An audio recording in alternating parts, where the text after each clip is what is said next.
कायर, सम्राट गहन क्षेत्र तक कैसे पहुंच गया? तुम केवल कमजोरों पर शेर बनते हो और ताकतवर के सामने पूंछ हिलाते हो। बबाता चांगकोंग ने जहरीली नजरों से ध्रुव को देखा। वो उसे वहीं मसल देना चाहता था, लेकिन बिंगलिन की मौजूदगी ने उसे पत्थर बना दिया था। उसने ध्रुव का चेहरा अपने दिमाग में छाप लिया। एक बार ये औरत हट जाए, मैं तुम्हें ऐसा तड़पाऊंगा कि तुम मौत की भीख मांगोगे। ध्रुव ने उसकी नजरों को पढ़ा और मन ही मन मुस्कुराया। ये बूढ़ा सोच रहा है कि उसे बाद में मौका मिलेगा। मेरे दुश्मनों का कोई भविष्य नहीं होता, तुम्हारा कारण कुछ भी हो। बिंगलिन ने एक कदम आगे बढ़ाया। बबाता वुवेई ने जो किया है उसकी सजा केवल मौत है। नहीं, कृपया उसकी जान बख्श दीजिए। मैं यहाँ मौजूद सभी लोगों को 10 गुना मुआवजा दूंगा। मैं मुआवजा?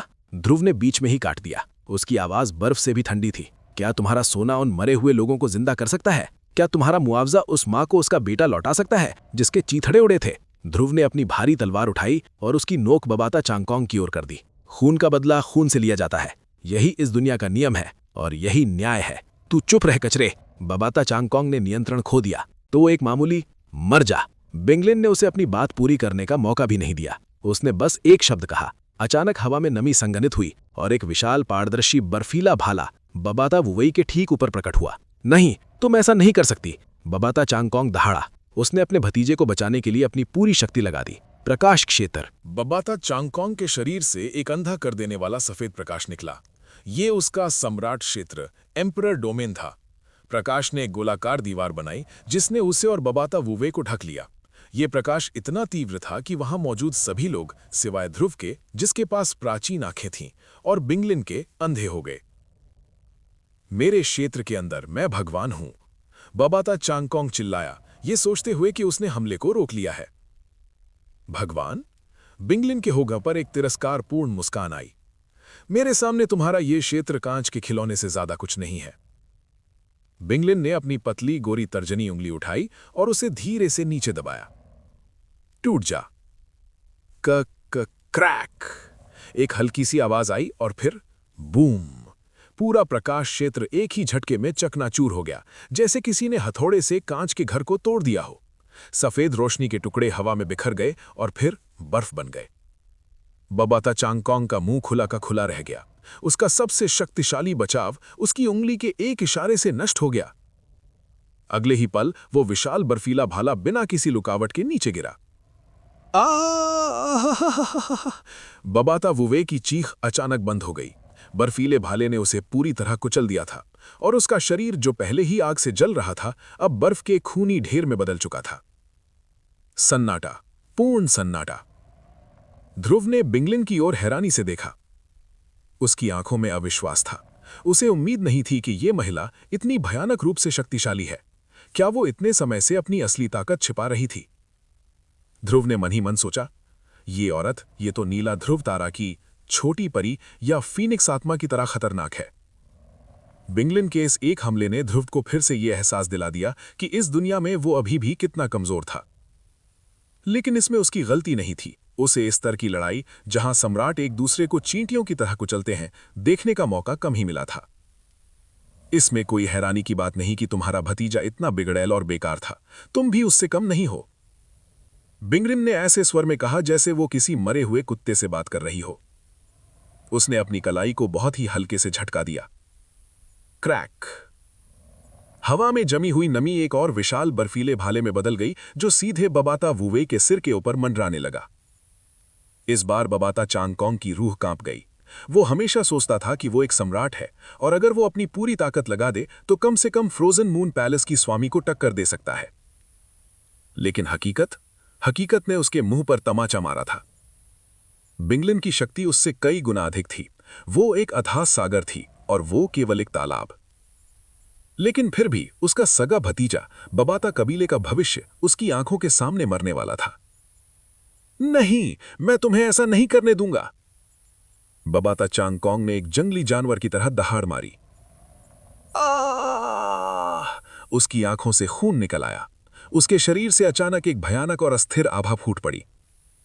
अनगिनत घातक गहन प्रकाशों ने एक बार फिर आकाश को ढक लिया, लेकिन इस बार वे व्यवस्थित नहीं थे, वे अराजक थे। उसने अपनी सारी जीवन शक्ति और गहन ऊर्जा को इस एक हमले में झोंक लिया। ये जीत के लिए नहीं था, ये तबाही के लिए था। व्यर्थ का संघर्ष, बिंगलिन ने उदासीनता से कहा। उसकी आवाज में दया की एक बूंद भी नहीं थी। उसने आकाश की ओर अपनी उंगली उठाई और नीचे गिरा दी। शू!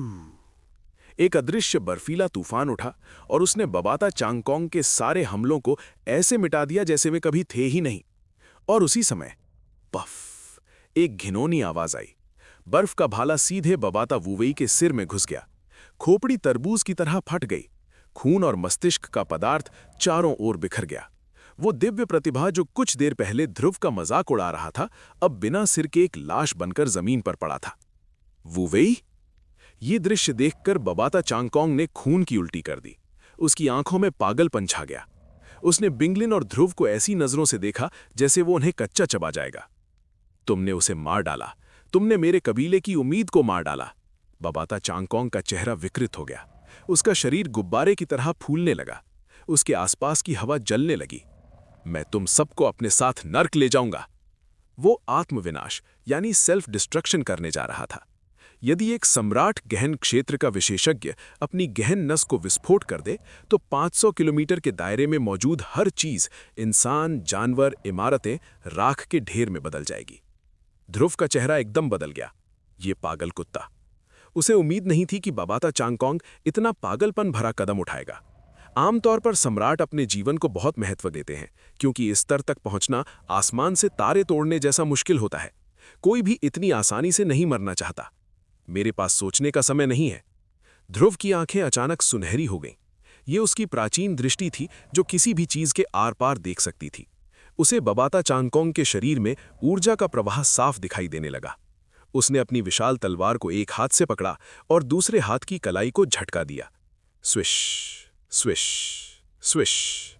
कई बारीक सांदी की सुइयां हवा को चीरती हुई निकलीं। वे अदृश्य बिजली की तरह तेज थीं। इससे पहले कि बबाता चांगकोंग पूरी तरह विस्फोट कर पाता, वे सुइयां सीधे उसके शरीर के प्रमुख एक्यूपंक्चर बिंदुओं में घुस गईं। बबाता चांगकोंग का शरीर अकड़ गया। वो जो ऊर्जा विस्फोट करने वाला था, वो अचानक गुब्बारे से हवा निकलने की तरह बिखर गई। ध्रुव की सुइयों ने उसकी गहन नसों को पूरी तरह से अवरुद्ध कर दिया था। सौभाग्यवश बबाता चांगकोंग पागलपन की अवस्था में था और उसने अपनी रक्षा करना छोड़ दिया था, वरना ध्रुव जैसा मूल गहन स्तर का साधक एक सम्राट को इतनी आसानी से नहीं छू पाता। मेरी ताकत! बबाता चांगकोंग को होश आया। उसने पाया कि वो अपनी एक बूंद ऊर्जा का भी उपयोग नहीं कर पा रहा है। वो एक सामान्य इंसान की तरह कमजोर महसूस कर रहा था। जब उसे एहसास हुआ कि ये उस लड़के की सुइयों का कमाल है, तो वो शर्म और गुस्से से फट पड़ा। कीड़े, तूने मेरे साथ क्या किया? मैं तुझे मार डालूंगा। ध्रुव ने ठंडी हंसी दी। चिल्लाते रहो बूढ़े कुत्ते, अब तुम बिना दांत के शेर हो। बिंगलिन ने ध्रुव की ओर देखा। उसकी बर्फीली आंखों में पहली बार आश्चर्य की झलक दिखी। एक मूल गहन स्तर का लड़का जिसने न केवल सम्राट के हमले से खुद को बचाया, बल्कि उसके आत्मविनाश को भी रोक दिया। ये लड़का रहस्यों का भंडार था। वो बबाता चांगकोंग की ओर मुड़ी, जो अब कीचड़ में पड़े कुत्ते की तरह लग रहा था। कोई आखिरी शब्द? बिंगलिन ने पूछा। उसके हाथ में बर्फ की ऊर्जा फिर से इकट्ठा होने लगी। बबाता चांगकोंग कांप उठा। फिर वो पागलों की तरह हंसने लगा। मैं बबाता चांगकोंग, एक महान सम्राट, एक कचरे और एक औरत के हाथों मरूंगा। कितना हास्यास्पद है। उसने बिंगलिन की तरफ देखा। उसकी आंखों में मौत का डर नहीं, बल्कि नफरत थी। अगर मारना है तो मार दो, बातें क्यों बना रही हो? जैसी तुम्हारी इच्छा, बिंगलिन ने कहा। उसने अपनी उंगली उठाई। मौत की ठंडक बबाता चांगकोंग की गर्दन की ओर बढ़ी। महल की स्वामी बिंगलिन, कृपया अपना हाथ रोकें। अचानक आकाश से एक गहरी और भारी आवाज गूंजी। ये आवाज इतनी शक्तिशाली थी कि उसने बिंगलिन की बर्फ की ऊर्जा को भी पल भर के लिए रोक दिया। सबने ऊपर देखा। बिंगलिन के चेहरे पर कोई भाव नहीं आया, मानो उसे पता था कि ये होने वाला है। उसने आसमान की ओर देखते हुए कहा, काफी समय हो गया कुलपति बबाता, क्लैन मास्टर बबाता। बादलों के बीच से एक बूढ़ा व्यक्ति धीरे धीरे नीचे उतरा। उसकी लंबी सफेद दाढ़ी थी और वो बेदाग सफेद कपड़े पहने हुए था।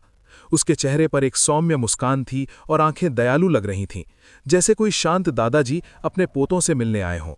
कोई भी उसे देखकर ये नहीं कह सकता था कि ये बबाता कबीले का मुखिया बबाता कांगहाई है, एक ऐसा व्यक्ति जिसके हाथों में हजारों लोगों का खून था। ध्रुव ने अपनी विशाल तलवार को कसकर पकड़ा और अपनी दिव्य दृष्टि से उस बूढ़े को स्कैन किया। खतरा! ध्रुव के रोंगटे खड़े हो गए। ये सौम्य दिखने वाला बूढ़ा, इसकी शक्ति बिंगलिन के बराबर थी। ये एक असली शेर था जो भेड़ की खाल में छिपा हुआ था। बबाता कांगहाई नीचे उतरा। उसने मरे हुए बबाता वुवेई या घायल बबाता चांगकोंग की तरफ देखा भी नहीं। उसकी निगाहें सीधे ध्रुव पर टिकीं। उसने मुस्कुराते हुए पूछा, नौजवान, क्या मैं आपका नाम जान सकता हूं? उसकी आवाज में जादू था जो किसी को भी सच बोलने पर मजबूर कर दे। ध्रुव ने अपनी भौहें सिकोड़ी। वो जवाब नहीं देना चाहता था। ये बूढ़ा बहुत खतरनाक था। अचानक ध्रुव के दिमाग में बिंगलिन की आवाज गूंजी। ये बुरा नहीं है। ये बूढ़ा लोमड़ी यहां बहुत पहले से छिपा हुआ था। जब मैंने उसके भतीजे को मारा तब उसने दखल नहीं दिया। वो तुम्हारी क्षमता देख रहा था। उसे जवाब दो, वरना स्थिति और बिगड़ सकती है। ध्रुव समझ गया, ये बूढ़ा उसे परख रहा था। ध्रुव ने एक गहरी सांस ली। उसने बिंगलिन की ओर देखा, फिर बबाता कांगहाई की ओर मुड़कर एक हाथ में अपनी विशाल तलवार को सीधा किया और दूसरे हाथ से मुट्ठी बांधकर सम्मान दिया। साधकों का अभिवादन। ये जूनियर ध्रुव है। इस समय अरान्या यानी युन चैन शुए, सोमा, लाली और जीशान ध्रुव के पीछे आकर खड़े हो गए। वे सब अपनी हथियारों के साथ तैयार थे। अगर लड़ाई हुई तो वे ध्रुव के साथ मरने के लिए तैयार थे। ध्रुव अच्छा नाम है, बबाता कांगहाई ने अपनी दाढ़ी सहलाते हुए कहा। उसकी मुस्कान और गहरी हो गई। क्या आप गहन अकादमी में भर्ती होने के लिए यहाँ आए हैं? ध्रुव ने उसकी आंखों में देखते हुए सच्चाई से जवाब दिया। जी हाँ सीनियर। बहुत अच्छा। आप जैसे अद्भुत प्रतिभाशाली युवक ही अकादमी में प्रवेश पाने के असली हकदार हैं। बबाता कांगहाई ने सिर हिलाया। फिर वो बिंगलिन की ओर मुड़ा। महल की स्वामी बिंगलिन, दोषी को सजा मिल चुकी है। मेरे कबीले ने अपना एक होनहार बेटा खो दिया है। क्या हम इस मामले को यहीं समाप्त कर सकते हैं? बिंगलिन के होठों पर एक रहस्यमयी मुस्कान आई। बेशक, खून का बदला पूरा हुआ। मुझे कोई आपत्ति नहीं है। जमीन पर पड़ा बबाता चांगकोंग, जो अभी भी हिल नहीं पा रहा था, ने निराशा से अपने भाई यानी कुलपति को देखा। वो समझ गया था, बबाता कांगहाई ने समझौता कर लिया था। उसके भतीजे की मौत व्यर्थ गई। उसे बदला नहीं मिलेगा, कम से कम आज तो नहीं। बबाता कांगहाई ने एक सौम्य, दादाजी वाली मुस्कान के साथ सिर हिलाया और उस भीड़ की ओर मुड़ा जो अभी भी अपने मरे हुए परिजनों के लिए रो रही थी। आज जो कुछ भी हुआ वो इस बूढ़े आदमी की लापरवाही का नतीजा है। मैं बबाता कबीले का मुखिया उन सभी को मुआवजा देने का वचन देता हूं जिन्होंने अपने प्रियजनों को खोया है। आप में से प्रत्येक परिवार को 10 लाख निम्न श्रेणी के गहन पत्थर दिए जाएंगे। इसके अलावा आप मेरे कबीले की किसी भी सराय में मुफ्त में ठहर सकते हैं और हमारी व्यापारिक फर्म से कोई भी वस्तु आधी कीमत पर खरीद सकते हैं। सन्नाटा। फिर अचानक भीड़ में एक विस्फोट हुआ। गुस्से का नहीं, बल्कि अविश्वास और खुशी का। 10 लाख गहन पत्थर! बाप रे, इतनी दौलत तो मैं 10 जन्मों में नहीं कमा पाता। कुलपति बबाता महान है। उन्होंने अपनी गलती मानी और इतना बड़ा दिल दिखाया। देखते ही देखते हवा में फैला मातम का माहौल लालच और उत्साह में बदल गया। लोगों के आंसू सूख गए और उनकी आंखों में पत्थरों की चमक आ गई। ध्रुव अपनी विशाल और भारी तलवार को अपनी पीठ पर कसता हुआ बबाता कांगहाई को देख रहा था। उसकी आंखों में एक डरावनी समझ थी। बूढ़ी लोमड़ी, ध्रुव ने मन ही मन सोचा। कहावत सच है, अदरक जितना पुराना होता है उतना ही तीखा होता है। ये बूढ़ा आदमी भयानक था। उसने न केवल अपने भतीजे की मौत और कबीले की बदनामी को दबा दिया, बल्कि अपनी दौलत के दम पर भीड़ को खरीद लिया। अब ये वही लोग जो अभी बबाता कबीले को गालियां दे रहे थे, उनके गुणगान करेंगे। नीला ध्रुव तारा पर भी ऐसे ही पवित्र दिखने वाले पाखंडी भरे पड़े थे।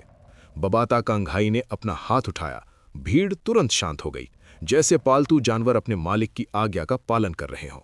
आप सब बाद में मेरी फर्म से अपना मुआवजा ले सकते हैं। मैंने आप सब पर अपनी आध्यात्मिक छाप छोड़ दी है, इसलिए कोई धोखा नहीं होगा। जब आपको मुआवजा मिल जाएगा, छाप मिट जाएगी। धन्यवाद कुलपति बबाता! भीड़ एक स्वर में चिल्लाई और शहर की ओर दौड़ पड़ी, मानो वे अपने मरे हुए रिश्तेदारों को भूलकर लॉटरी के टिकट भुनाने जा रहे हों। मैं अब चलता हूं महल की स्वामी बिंगलिन, बबाता कांगहाई ने शिष्टाचार से कहा। फिर वो ध्रुव की ओर मुड़ा। उसकी गहरी आंखें एक पल के लिए ध्रुव की गोद में बैठी लाली पर टिकीं। उस एक पल में ध्रुव को लगा जैसे किसी ने उसकी रूह को स्कैन कर लिया हो। फिर मिलेंगे नौजवान, बबाता कांगहाई ने रहस्यमयी ढंग से कहा। उसने हाथ हिलाया और एक अदृश्य शक्ति ने जमीन पर पड़े बबाता चांगकोंग को हवा में उठा लिया। अगले ही पल वे दोनों हवा में ऐसे गायब हो गए जैसे कभी थे ही नहीं। भीड़ छट चुकी थी। अब वहां केवल ध्रुव का समूह और बिंगलिन बची थीं। बिंगलिन धीरे से आसमान से नीचे उतरी और ध्रुव के सामने आ गईं। हवा में अभी भी उनकी बर्फीली खुशबू तैर रही थी। अचानक बिंगलिन की निगाहें आरण्या पर पड़ीं। 2 देवियां, एक आग जैसी ठंडी बिंगलिन और दूसरी बर्फ जैसी पवित्र आरण्या, दोनों की नजरें मिलीं। हवा में एक अदृश्य टकराव हुआ, मानो दो तलवारें टकराई हों। ध्रुव को उनके बीच बिजली कड़कती हुई महसूस हुई। उसने समझदारी दिखाते हुए चुप रहना ही बेहतर समझा। तो तुम हो वो, बिंगलिन ने एक ऐसी मुस्कान दी जो पुरुषों के दिलों की धड़कन रोक सकती थी, जिसके बारे में अफवाहें हैं। तुम वाकई स्वर्गीय भाग्य राष्ट्र की नंबर 1 सुंदरी कहलाने की हकदार हो। हालांकि आरण्या ने अपने चेहरे पर नकाब ओढ़ा हुआ था, लेकिन बिंगलिन जो सम्राट स्तर के करीब थीं, अपनी आध्यात्मिक चेतना से उसके अलौकिक सौंदर्य को साफ देख सकती थीं। महल की स्वामी बिंगलिन, आप जैसे महान व्यक्ति से प्रशंसा सुनना मेरा सौभाग्य है, आरण्या ने बहुत ही सधे हुए और शांत स्वर में उत्तर दिया। उसकी आवाज में न तो घबराहट थी और न ही कोई उत्साह। मैंने हिमचंद्र महल की प्रतिष्ठा के बारे में बहुत सुना था। आज आपको देखकर विश्वास हो गया कि वो प्रतिष्ठा खोखली नहीं है। शब्द विनम्र थे, लेकिन उनके पीछे का अर्थ स्पष्ट था। हम एक दूसरे को जानते हैं, नाटक मत करो।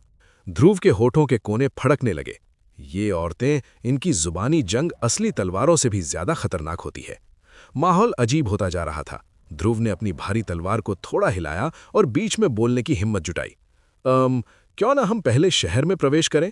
मास्टर मीनाक्षी हमारा इंतजार कर रही होंगी और मैं थोड़ा आराम करना चाहता हूं। अच्छा विचार है, बिंगलिन ने तुरंत कहा। उसकी आंखों में एक चमक थी। मेरी सराय सबसे अच्छी है, क्यों ना तुम लोग। आपकी दयालुता के लिए धन्यवाद, आरण्या ने उसे बीच में ही काट दिया। उसकी आवाज अब थोड़ी सख्त थी। लेकिन हम अपनी व्यवस्था खुद कर लेंगे। हम आपका कीमती समय बर्बाद नहीं करना चाहते, महल की स्वामी बिंगलिन। आरण्या ने साफ तौर पर उसे दूर रहने का संकेत दे दिया था। बिंगलिन ने अपनी आंखें थोड़ी सिकोड़ी। उसने आरण्या को एक पल के लिए घूरा, फिर हंस पड़ी। दिलचस्प। और बस इतना कहकर वो बर्फ के कणों में बदलकर हवा में विलीन हो गई। जैसे ही वो गई, आरण्या तुरंत ध्रुव की ओर मुड़ी। उसका चेहरा गंभीर था। ध्रुव, भविष्य में उससे दूर रहना। वो उतनी अच्छी और सरल नहीं है जितना तुम सोच रहे हो। वो एक मीठा जहर है। ध्रुव क्या कह सकता था? उसने बस सिर हिलाया। उसे औरतों के झगड़ों में पड़ने का कोई शौक नहीं था, खासकर तब जब वे दोनों उसे एक थप्पड़ में मार सकती हो। चलो चलते हैं, ध्रुव ने कहा और सबको लेकर शहर के विशाल द्वार की ओर बढ़ा। द्वार पर एक हट्टा कट्टा गार्ड खड़ा था, जिसकी मांसपेशियों पर कई घाव के निशान थे। उसने ध्रुव को ऊपर से नीचे तक देखा। उसे अभी भी विश्वास नहीं हो रहा था कि इस लड़के ने बबाता वुवेई को जला डाला था। नाम? गार्ड ने कठोर आवाज में पूछा। ध्रुव, उसने सपाट स्वर में जवाब दिया। ध्रुव ने इस बार कोई नकली नाम इस्तेमाल नहीं किया। क्यों करे? जिस पल उसने अपनी भारी तलवार उठाई और बबाता वुवेई को चुनौती दी, उसी पल उसने छिपना छोड़ दिया था। मैं दुष्ट देवता का वारिस हूं। मैं वो हूं जिसने नीला ध्रुव तारा पर भगवानों को भी अपने पैरों पर झुका दिया था। ध्रुव ने मन ही मन सोचा, अगर मुझे इस दुनिया में शीर्ष पर पहुंचना है, अपना खुद का संप्रदाय बनाना है, तो मुझे लुका छिपी का खेल बंद करना होगा। असली ताकतवर लोग कभी अपना नाम नहीं छिपाते। उसकी आंखों में एक नई चमक थी, आत्मविश्वास की चमक। वो अब युन लिंटियन नहीं था जो डर कर जीता था। वो अब ध्रुव था जो अपनी तलवार से अपना रास्ता बनाएगा। अपना खून यहां गिराओ। गार्ड ने पास रखी मेज पर एक पारदर्शी क्रिस्टल की ओर इशारा किया। ध्रुव ने अपनी उंगली का सिरा अपने दांतों से हल्का सा काटा और खून की एक बूंद क्रिस्टल पर टपका दी। शू! क्रिस्टल से एक पवित्र सफेद रोशनी निकली। ये शुद्ध और स्थिर थी। तुम पास हो गए। ये लो तुम्हारा टोकन। गार्ड ने उसे एक काले रंग का जेड टोकन दिया। अगर ये खो गया तो दोबारा बनवाने के लिए भारी कीमत चुकानी पड़ेगी। ध्रुव ने टोकन लिया और उसे अपनी अंगूठी में डाल लिया। फिर उसने अपनी गोद में बैठी लाली को कसकर पकड़ा। और इसका क्या? ध्रुव ने पूछा। उसके दिल की धड़कन थोड़ी तेज हो गई थी। जानवरों का भी परीक्षण होता है, गार्ड ने बोरियत से कहा और अपनी ठुड्डी से उसी क्रिस्टल की ओर इशारा किया। इस पर उसका खून गिरा दो। अगर ये कोई शैतानी जानवर निकला तो यहीं मार दिया जाएगा। ध्रुव की आंखें संकरी हो गईं। लाली कोई साधारण जानवर नहीं थी। वो एक प्राचीन ईश्वरीय पशु, प्राइमोर्डियल डिवाइन बीस्ट थी। अगर उसका असली खून इस पत्थर पर गिरा तो शायद पत्थर ही फट जाए या फिर ऐसी सुनहरी रोशनी निकले जो पूरे शहर को चौंका दे। और अगर ऐसा हुआ तो वे सब मुसीबत में पड़ जाएंगे। ठीक है, ध्रुव ने सामान्य दिखने की कोशिश की। उसने लाली का एक छोटा सा नन्हा पंजा अपने हाथ में लिया। लाली, थोड़ा दर्द होगा, उसने प्यार से कहा। उसने अपनी उंगली से उसके पंजे को दबाया, मानो वो उसे सुई चुभा रहा हो, लेकिन असल में ये केवल एक नाटक था। ध्रुव के हाथ की हथेली में, जो लाली के पंजे को ढके हुए थी, एक सूक्ष्म चमक हुई। उसकी स्थानिक अंगूठी से चुपके से एक मूल गहन पशु का जमा किया हुआ साधारण खून बाहर निकला। ध्रुव ने बड़ी सफाई से उस नकली खून की बूंद को अपनी उंगली से लाली के पंजे पर लगाया और फिर उसे क्रिस्टल पर टपका दिया। ये एक बाजीगर की चाल थी। इतनी तेज और सफाई से की गई कि सामने खड़े गार्ड को हवा भी नहीं लगी। बज़। जैसे ही वो नकली खून क्रिस्टल की सतह को छू गया, क्रिस्टल में एक तीव्र प्रतिक्रिया हुई। पहले एक तेज लाल रोशनी कौंधी, जिसने ध्रुव के दिल की धड़कन को एक पल के लिए रोक दिया। लेकिन अगले ही क्षण वो लाल रंग धीरे धीरे एक सौम्य और पवित्र सफेद रोशनी में बदल गया। ध्रुव ने राहत की गहरी सांस ली। उसका जुआ सफल रहा था। हट्टे कट्टे पहरेदार ने अपनी भौएं चढ़ाकर ध्रुव की बाहों में दुबकी हुई लाली को देखा। उसकी नजर में संदेह था। ये छोटा सा जानवर, ये किस नस्ल का है? इसकी आभा थोड़ी अजीब है। ये एक हिमबाग का शावक है भाई। ध्रुव ने बिना पलक झपकाए पूरी तरह से शांत स्वर में उत्तर दिया। इसे मैंने एक बर्फीली घाटी में पाया था। क्या कोई समस्या है? पहरेदार ने अपनी आध्यात्मिक चेतना को लाली की ओर बढ़ाया। उसने लाली के शरीर को स्कैन किया, लेकिन नकली खून और लाली की अपनी दबी हुई आभा के कारण उसे कुछ भी असामान्य नहीं मिला। उसने सिर हिलाया और अपना हाथ वापस खींच लिया। हवा में एक और षटभुजाकार जेड टोकन प्रकट हुआ और ध्रुव की ओर उड़ गया। ठीक है, ये तुम्हारे साथी पशु का पहचान टोकन है, पहरेदार ने नीरस स्वर में कहा। नियम सरल है। शहर के अंदर अगर तुम्हारे जानवर ने किसी को काट लिया या कोई नुकसान पहुंचाया तो उसकी पूरी जिम्मेदारी तुम्हारी होगी। अगर उसने किसी कुलीन को नाराज किया तो तुम्हारी जान भी जा सकती है। समझे? समझ गया भाई। ध्रुव ने टोकन पकड़ते हुए सिर हिलाया। पहरेदार ने हाथ हिलाकर रास्ता छोड़ दिया। जाओ, अगला। जैसे ही वे शहर के विशाल द्वार से आगे बढ़े, सोमा ने अपनी भारी छाती पर हाथ फेरा और लंबी सांस छोड़ी। हे भगवान, मुझे तो लगा था कि आज हम पकड़े जाएंगे। लाली का असली रूप सामने आने के डर से मेरी तो रूह ही कांप गई थी। ध्रुव के होठों पर एक रहस्यमयी मुस्कान थी, लेकिन उसने कुछ नहीं कहा। दूसरी ओर जीशान की नजरें लाली पर टिकी थीं। वो मूर्ख नहीं था। उसे आभास हो रहा था कि ये हिमबाग उससे कहीं ज्यादा है जो ध्रुव बता रहा है, लेकिन एक समझदार दोस्त की तरह उसने चुप रहना ही बेहतर समझा। द्वार के दूसरी ओर अरण्या एक दुकान से बाहर निकली। मैंने मास्टर मीनाक्षी से संपर्क कर लिया है, अरण्या ने पास आकर कहा, और ध्रुव के हाथ में एक चमड़े का नक्शा थमा दिया। वे विश्राम भवन सराय में हमारा इंतजार कर रही हैं। ध्रुव ने नक्शे पर एक सरसरी नजर डाली और पूछा, बाकी शिष्यों का क्या? इसके बारे में आपको मास्टर मीनाक्षी से ही पूछना होगा, अरण्या ने संक्षिप्त उत्तर दिया। ध्रुव ने सिर हिलाया। उसने अपनी विशाल तलवार को अपनी स्थानिक अंगूठी में वापस रख लिया और समूह का नेतृत्व करते हुए दिव्य नगरी के पश्चिमी हिस्से की ओर चल पड़ा। जैसे ही उन्होंने गहन आकाश दिव्य नगरी की मुख्य सड़कों पर कदम रखा, ध्रुव को लगा जैसे वो किसी दूसरी दुनिया में आ गया हो। यहाँ की हवा में गहन ऊर्जा इतनी सघन और शुद्ध थी कि हर सांस के साथ उसकी नसें थिरक रही थीं। ये घनत्व नीला ध्रुव तारा के पवित्र अभयारण्यों या स्वर्ग से परे की भूमि के बराबर था। ध्रुव ने अपनी प्राचीन आंखें सक्रिय कीं। उसकी दृष्टि बदलते ही उसे हवा में तैरते हुए अजीब सुनहरे धागे दिखाई देने लगे। ये दिव्य ऊर्जा है, ध्रुव ने मन ही मन सोचा। ये पूरा शहर एक विशाल संरचना के अंदर है जो दिव्य ऊर्जा को इकट्ठा कर रहा है। ध्रुव जितना अधिक इस शहर को देखता, उसकी आंखों में लालच बढ़ता जाता। अगर लाली सही है और ये शहर सचमुच एक प्राचीन दिव्य कलाकृति है, तो क्या मैं इसे चुरा सकता हूं? उसके दिमाग में यूंचे वाली पुरानी आदतें जाग उठीं। अगर मैं इस पूरे शहर को अपने कब्जे में ले लूं, तो मेरा खुद का संप्रदाय बनाने का सपना चुटकियों में पूरा हो जाएगा। दिव्य नगरी की भव्यता अतुलनीय थी। चौड़ी सड़कें जो सफेद जेड पत्थर से बनी थीं और इमारतें जो बादलों को छू रही थीं। इसकी तुलना में जिन शहरों को उसने अब तक देखा था, वे किसी पिछड़े गांव जैसे लग रहे थे। ये ऐसा था जैसे किसी शाही राजधानी की तुलना किसी मिट्टी के घर से की जाए। शहर का विस्तार सैकड़ों किलोमीटर में फैला हुआ था। एक सामान्य इंसान को एक छोर से दूसरे छोर तक जाने में महीनों लग सकते थे। शहर के पश्चिमी हिस्से में व्यापारिक क्षेत्र था। यहाँ अनगिनत दुकानें, नीलामी घर, सराय और स्टॉल थे। सड़कों पर दुर्लभ औषधियों और हथियारों की खुशबू फैली थी। शहर के बिल्कुल केंद्र में आकाश सिंहासन गहन अकादमी स्थित थी, जो पहाड़ों और जंगलों से घिरी एक पवित्र भूमि जैसी थी। चारों दिशाओं में 4 प्रमुख कुलों का राज था। उत्तर में बबाता कबीला, लिन क्लैन, पूर्व में भावरेश कबीला, पेंग क्लैन, दक्षिण में वीणा कबीला, बै क्लैन, और पश्चिम में धीरज कबीला, किन क्लैन। दूरी बहुत अधिक होने के कारण ध्रुव के समूह ने एक स्पिरिट बीस्ट रथ किराए पर लिया।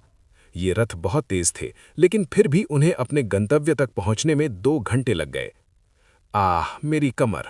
रथ से उतरते ही सोमा ने अपनी कमर पकड़ ली और दर्द से कराहने लगी। ये रथ देखने में तो आलीशान था, लेकिन इसकी सीटें पत्थरों जैसी सख्त थीं। मेरी हड्डियां अकड़ गई हैं। ध्रुव ने भी अपनी बाहें फैलाकर शरीर को स्ट्रेच किया। उसकी हड्डियां कड़क कड़ा उठीं।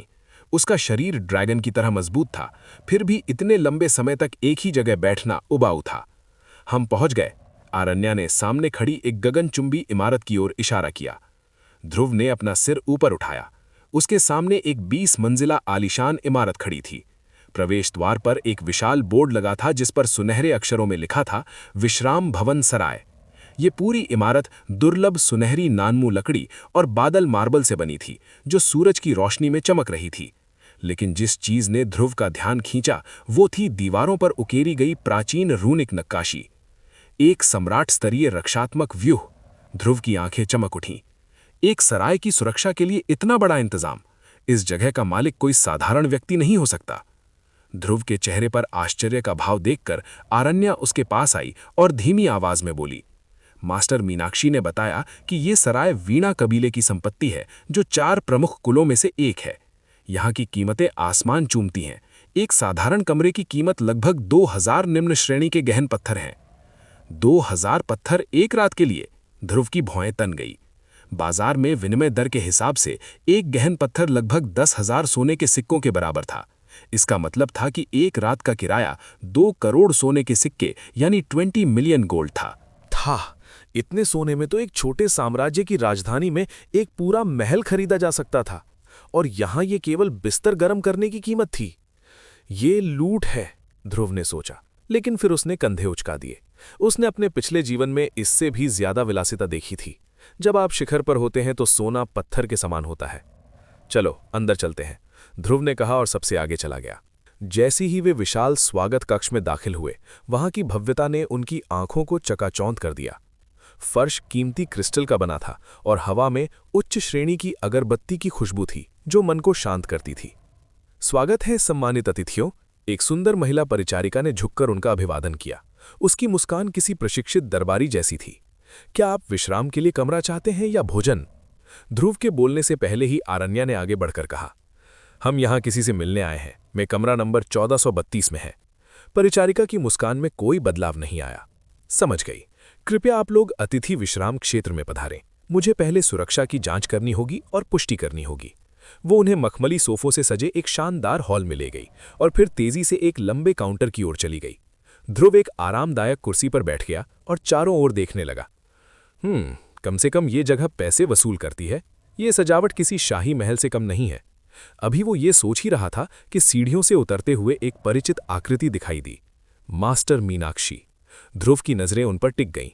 आमतौर पर मास्टर मीनाक्षी हमेशा कड़े काले कपड़ों में रहती थीं, जो एक सख्त योद्धा की छवि पेश करते थे। लेकिन आज उन्होंने हल्के नीले रंग का एक रेशमी गाउन पहना हुआ था, जो फर्श तक बह रहा था। उनकी कमर पर एक सफेद रिबन बंधा था, जो उनके सुडौल और परिपक्व शरीर के हर उभार को खूबसूरती से प्रदर्शित कर रहा था। उनके बाल, जो हमेशा कसकर बंधे रहते थे, आज थोड़े ढीले थे और कंधों पर गिर रहे थे।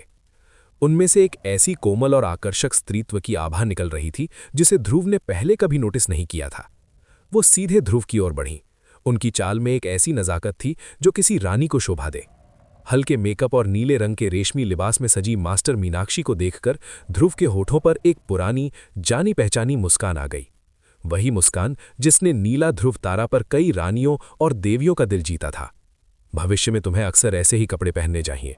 ये रूप तुम्हारी बर्फीली आभा को पिघला देता है। मास्टर मीनाक्षी ने सिर झुका लिया।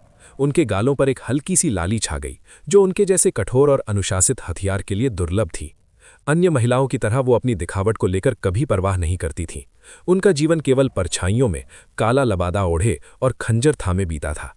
आज पहली बार उन्हें लगा कि वो एक स्त्री है, न कि केवल एक हथियार। चलिए ऊपर चलते हैं।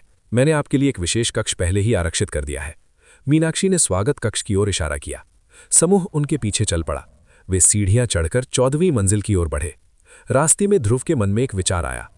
इतनी ऊंची इमारत में चढ़ना नश्वर मनुष्यों के लिए थका देने वाला होगा। शायद मुझे यहाँ एक स्थानिक संचारण व्यूह स्थापित करना चाहिए, जैसा कि मेरे बर्फीले बादल महल में था। कमरे में दाखिल होते ही ध्रुव ने चारों ओर नजर दौड़ाई। कमरा साफ सुथरा था, लेकिन उसमें एक राजसी भव्यता थी। दीवारों पर लगे गहन पत्थर कमरे को एक मध्यम रोशनी दे रहे थे। तुमने इस सराय को क्यों चुना? ध्रुव एक आलीशान कुर्सी पर बैठ गया। उसने अपनी विशाल तलवार को अपनी स्थानिक अंगूठी में रखा और आराम की मुद्रा में आ गया। मास्टर मीनाक्षी ध्रुव के सामने शालीनता से बैठ गईं। उनके चेहरे से अब शर्मिंदगी गायब हो चुकी थी और वही पुरानी गंभीरता लौट आई थी। बाहर से देखने पर लगता है कि वीणा कबीले का मुख्य व्यवसाय केवल मनोरंजन और सराय चलाना है, लेकिन मेरी छाया इकाई की जांच के अनुसार वे इस शहर के सबसे बड़े खुफिया जानकारी विक्रेता हैं। वे हर किसी के रहस्य जानते हैं। अगर हमें इस दिव्य नगर में अपनी जड़ें जमानी हैं, तो हमें वीणा कबीले के साथ संपर्क बनाना होगा। क्यों? क्या हम अपनी ताकत के दम पर जगह नहीं बना सकते? ध्रुव ने अपनी उंगलियों से मेज को थपथपाते हुए पूछा। ये दिव्य नगर उन शहरों से अलग है जहां हम पहले गए थे स्वामी, मीनाक्षी ने कहा। यहां कोई एक राजा या शासक नहीं है।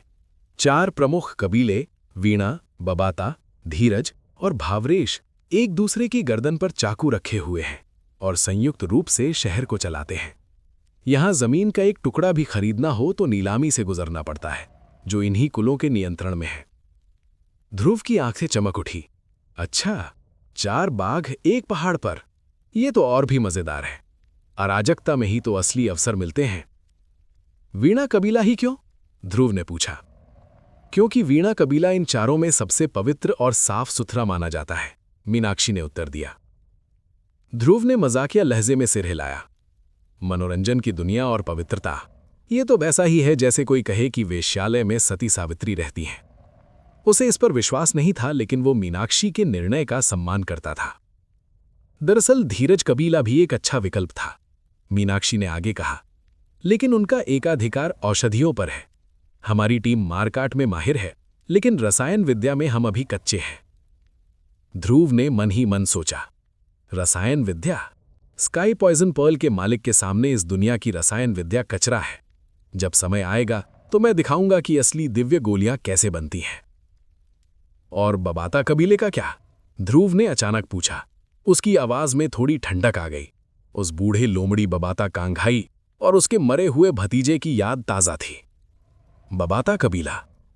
मीनाक्षी का चेहरा अचानक पच्छर जैसा सख्त हो गया। उसकी आंखों में एक गहरी नफरत तैर गई। वे व्यापार का मुखौटा पहने हुए हैं। ऊपर से वे रईस और दानी दिखते हैं, लेकिन अंदर से वे पूरी तरह सड़े हुए हैं। अरे, सड़े हुए? ध्रुव सीधा होकर बैठ गया। विस्तार से बताओ। वे इंसानों का व्यापार करते हैं, मीनाक्षी ने बर्फ जैसी ठंडी आवाज में कहा। कमरे में सन्नाटा छा गया। तापमान अचानक गिर गया। अरान्या जो खिड़की के पास खड़ी थी मुड़ गई। सोमा ने अपने मुंह पर हाथ रख लिया। क्या तुम्हें इस बात का पूरा यकीन है? ध्रुव की आवाज बहुत धीमी थी, लेकिन उसमें एक ऐसा भारीपन था जिससे हवा कांपने लगी। ध्रुव, या यूं कहें युंचे, अपने पिछले जीवन में भी अत्याचारी था, लेकिन उसे सबसे ज्यादा नफरत उन लोगों से थी जो कमजोरों को गुलाम बनाते थे या उनका व्यापार करते थे। ये एक ऐसा पाप था जिसके लिए उसने पूरे संप्रदायों को मिटा दिया था। हाँ स्वामी, मीनाक्षी ने अपनी मुट्ठियां इतनी जोर से भींची कि उसके पोर सफेद हो गए।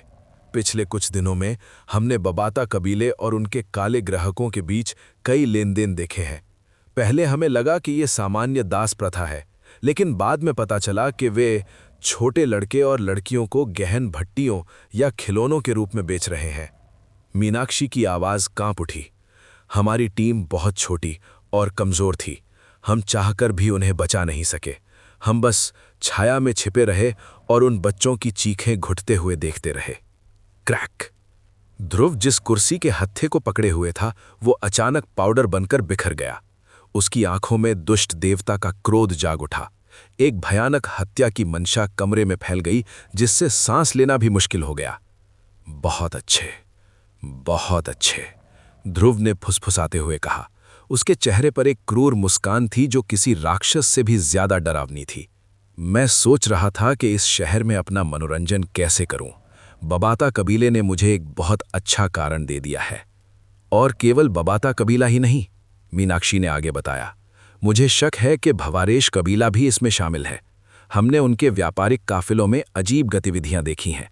वे बाहर से बक्से लाते हैं जिनमें से बच्चों के रोने की आवाजें आती है। संभवतः वे अपहरणकर्ता हैं और बबाता कबीला विक्रेता है। क्या शानदार दिव्य नगर है! बाहर से सोने का महल और नींव में मासूमों की हड्डियों का ढेर। वो अपनी जगह से खड़ा हो गया और खिड़की के पास गया जहां से पूरा शहर दिखाई दे रहा था। तुमने सही किया कि उस समय हस्तक्षेप नहीं किया, ध्रुव ने मीनाक्षी से कहा, लेकिन उसकी नजरों में आग जल रही थी। अगर तुम जल्दबाजी करती तो तुम सब मारी जाती और उन कीड़ों को कुचलने का मौका हम खो देते। उसने मुड़कर सबको देखा। उसका आदेश स्पष्ट और अंतिम था। फिलहाल शांत रहो, इस मामले पर बारीकी से नजर रखो, लेकिन कोई हरकत मत करना। पहले मुझे गहन अकादमी में घुसने दो। एक बार जब मैं वहां अपनी जड़ें जमा लूं, तो मैं इस कबीले को और उनके हर एक साथी को ऐसा सबक सिखाऊंगा कि नीला ध्रुव तारे के इतिहास में उसे रक्तपात का दिन कहा जाएगा। मैं इस शहर को उनके खून से धो दूंगा। ध्रुव ने इस अंधेरे सच को एक पल के लिए अपने दिमाग के पिछले हिस्से में धकेल दिया। फिलहाल वो कुछ कर नहीं सकता था। उसने मीनाक्षी की रिपोर्ट सुनना जारी रखा। हमारी क्लाउड शैडो टीम के 50 सदस्य उम्मीद से कहीं ज्यादा कुशल निकले हैं, मीनाक्षी ने गर्व से बताया। यहां आने के मात्र 3 दिनों के भीतर उन्होंने 4 प्रमुख कुलों के विभिन्न उद्योगों में घुसपैठ कर ली है।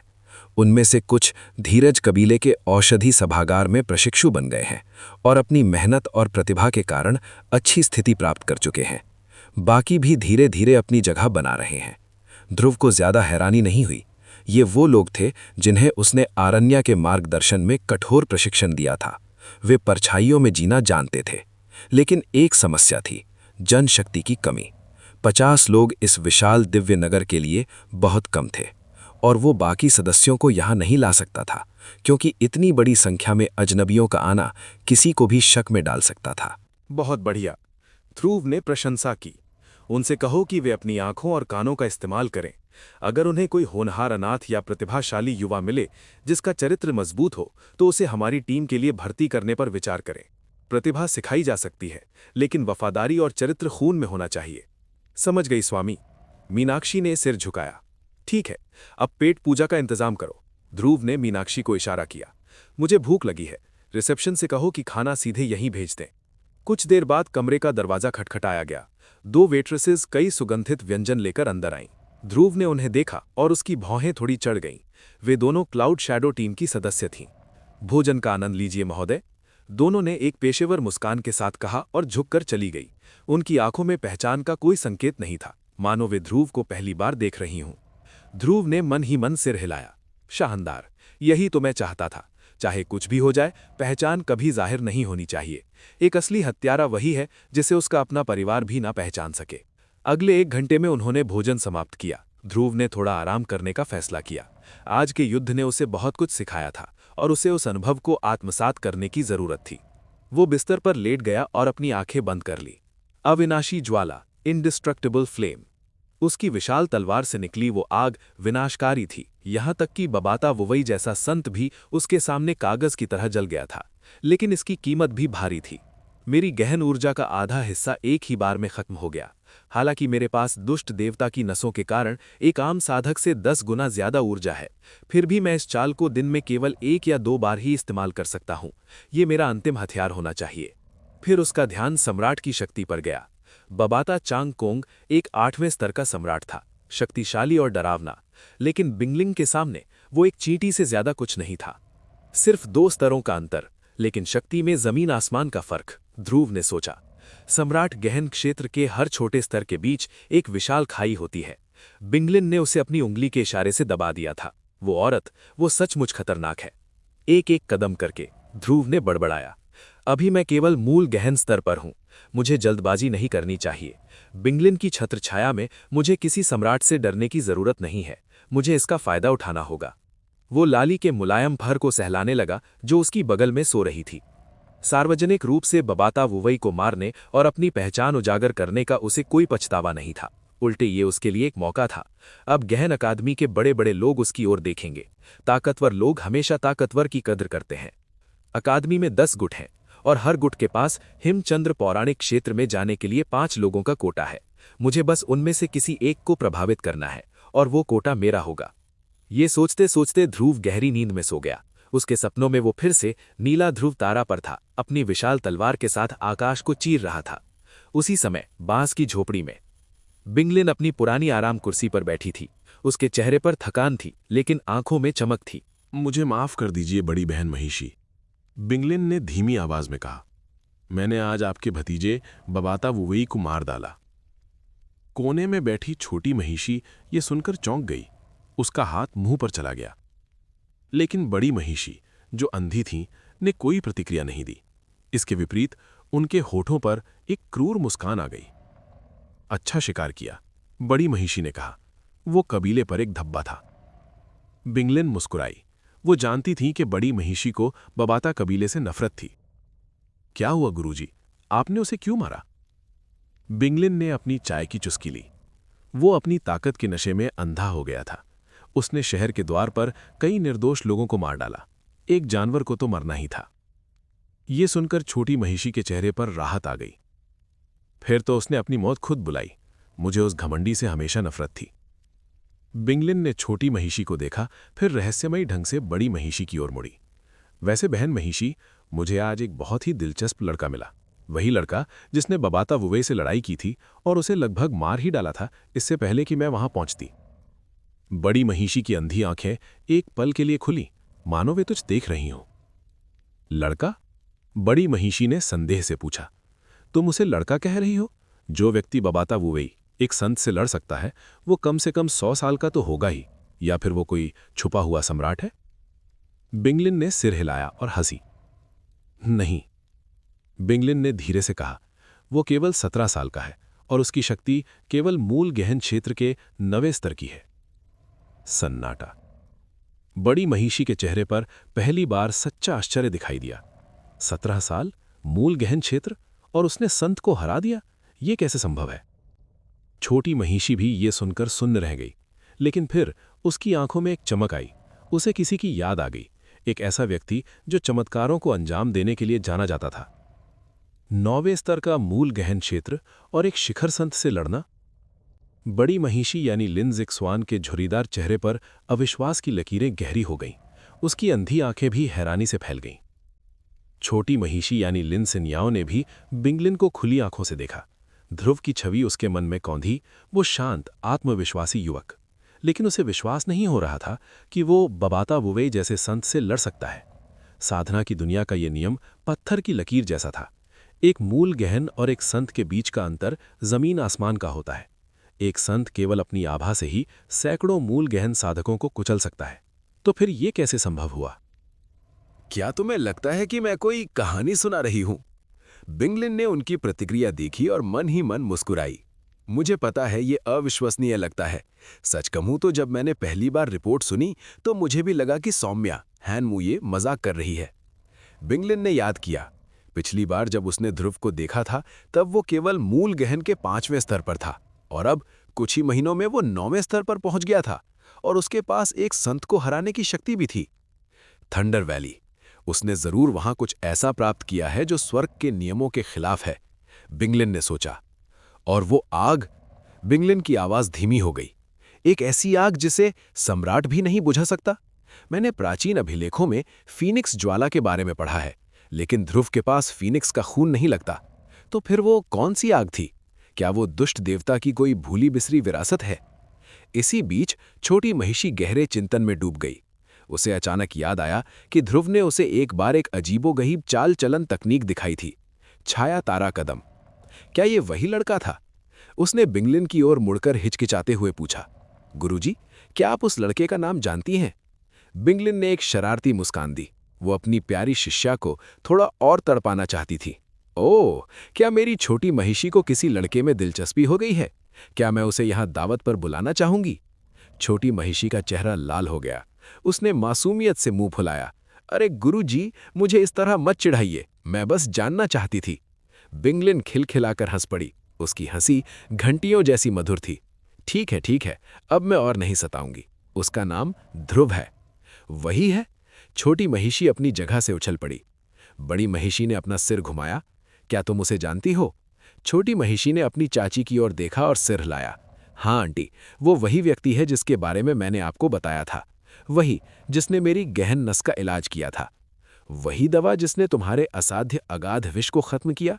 हाँ, छोटी महिषी ने पुष्टि की। ओह, बिंगलिन ने नाटक करते हुए हैरानी जताई, हालांकि वो पहले से सब जानती थी। तो तुम उस ध्रुव की बात कर रही हो, लेकिन तुमने तो कहा था कि उसकी शक्ति बहुत कम है। छोटी महिषी ने एक गहरी सांस ली। वो जानती थी कि अब छिपाने का कोई फायदा नहीं है। गुरुजी, मुझे माफ कर दीजिए, मैंने आपसे झूठ बोला था, क्योंकि मैंने उसे वचन दिया था। थंडर वैली में उसने ही मेरी टूटी हुई गहन नस को जोड़ा था। उस समय उसकी शक्ति पहले से ही बढ़ रही थी। मुझे नहीं पता उसने ये कैसे किया, लेकिन वो चमत्कारों का चलता फिरता खजाना है। एक पल रुकिए, बड़ी महिषी ने बीच में टोका। क्या वो क्षतिग्रस्त गहरी नस को ठीक कर सकता है? ये तो चिकित्सा की दुनिया में असंभव माना जाता है। उसने सिर्फ ठीक नहीं किया, बल्कि उसे पहले से ज्यादा मजबूत भी बना दिया, छोटी महिषी ने गर्व से कहा। बड़ी महिषी का चेहरा गंभीर हो गया। सचमुच दिलचस्प। ये लड़का कौन है? इसका अतीत क्या है? क्या ये किसी प्राचीन देवता का अवतार है? इस बार बिंगलिन ने ध्रुव की कहानी सुनाना शुरू किया, जितना वो जानती थी। बड़ी महिषी चुपचाप सुनती रही। उसका चेहरा भावहीन था, मानो वो हर शब्द का विश्लेषण कर रही हो। कहानी खत्म होने के बाद छोटी महिषी ने बिंगलिन को संदेह भरी नजरों से देखा। गुरुजी, उसने पूछा, आप ध्रुव को बहुत पहले से जानती थीं, है ना? आपके बात करने के तरीके से लगता है कि आप दोनों के बीच कोई पुराना रिश्ता है। बिंगलिन ने रहस्यमय ढंग से चाय की चुस्की ली। तुम क्या सोचती हो? छोटी महिषी ने पैर पटकते हुए मुंह फेर लिया। भला किसने सोचा होगा कि दुनिया की सबसे ठंडी और डरावनी हिम देवी इतनी नटखट भी हो सकती है। उसी समय विश्राम भवन सराय में ध्रुव को जरा भी अंदाजा नहीं था कि वो 3 शक्तिशाली महिलाओं की चर्चा का केंद्र बना हुआ है। वो अपनी गहरी नींद से जागा। खिड़की से बाहर देखा तो चांद आसमान में चमक रहा था। रात के 1 बज चुके थे। इतनी देर हो गई। ध्रुव ने अंगड़ाई ली। उसकी हड्डियों से कड़कने की आवाज आई। उसने अपने बगल में सोई हुई लाली को देखा। वो एक छोटी सी सफेद गेंद की तरह लग रही थी। लाली, ध्रुव ने धीरे से उसे हिलाया। बड़े भाई शहर घूमने जा रहे हैं, क्या तुम मेरे साथ चलोगी? लाली ने अपनी बड़ी बड़ी आंखें खोली और नींद में ही जवाब दिया, जहां बड़े भाई वहां लाली। ध्रुव मुस्कुराया। वो उसे बाथरूम में ले गया, उसका मुंह धोया और फिर उसे अपने कंधे पर बिठा लिया। उसने अरण्या या मीनाक्षी को नहीं जगाया। वो रात की खामोशी में अकेले इस दिव्य नगर को देखना चाहता था। सराय से बाहर निकलते ही ठंडी हवा ने उसका स्वागत किया। मौसम सुहावना था। सड़कें अब भी रोशन थीं। गहन पत्थरों से बनी लालटेनें पूरे शहर को जगमगा रही थीं। भले ही रात थी, लेकिन साधना करने वालों का शहर कभी नहीं सोता। ध्रुव ने अपनी विशाल तलवार को अपनी स्थानिक अंगूठी में सुरक्षित रखा और एक सामान्य रईस युवक की तरह कंधे पर एक प्यारा सा बाग बैठाए बाजार की ओर चल पड़ा। उसकी आंखें हर चीज को स्कैन कर रही थीं। दुकानें, लोग, इमारतें। वो शिकार की तलाश में निकले एक ड्रैगन की तरह था जो अपने नए क्षेत्र का मुआयना कर रहा हो। दिव्य आकाश नगरी में रात का जीवन पूरी तरह जीवंत था। सड़क के दोनों ओर दुकानों की कतारें थीं और लोगों की भीड़ उमड़ रही थी।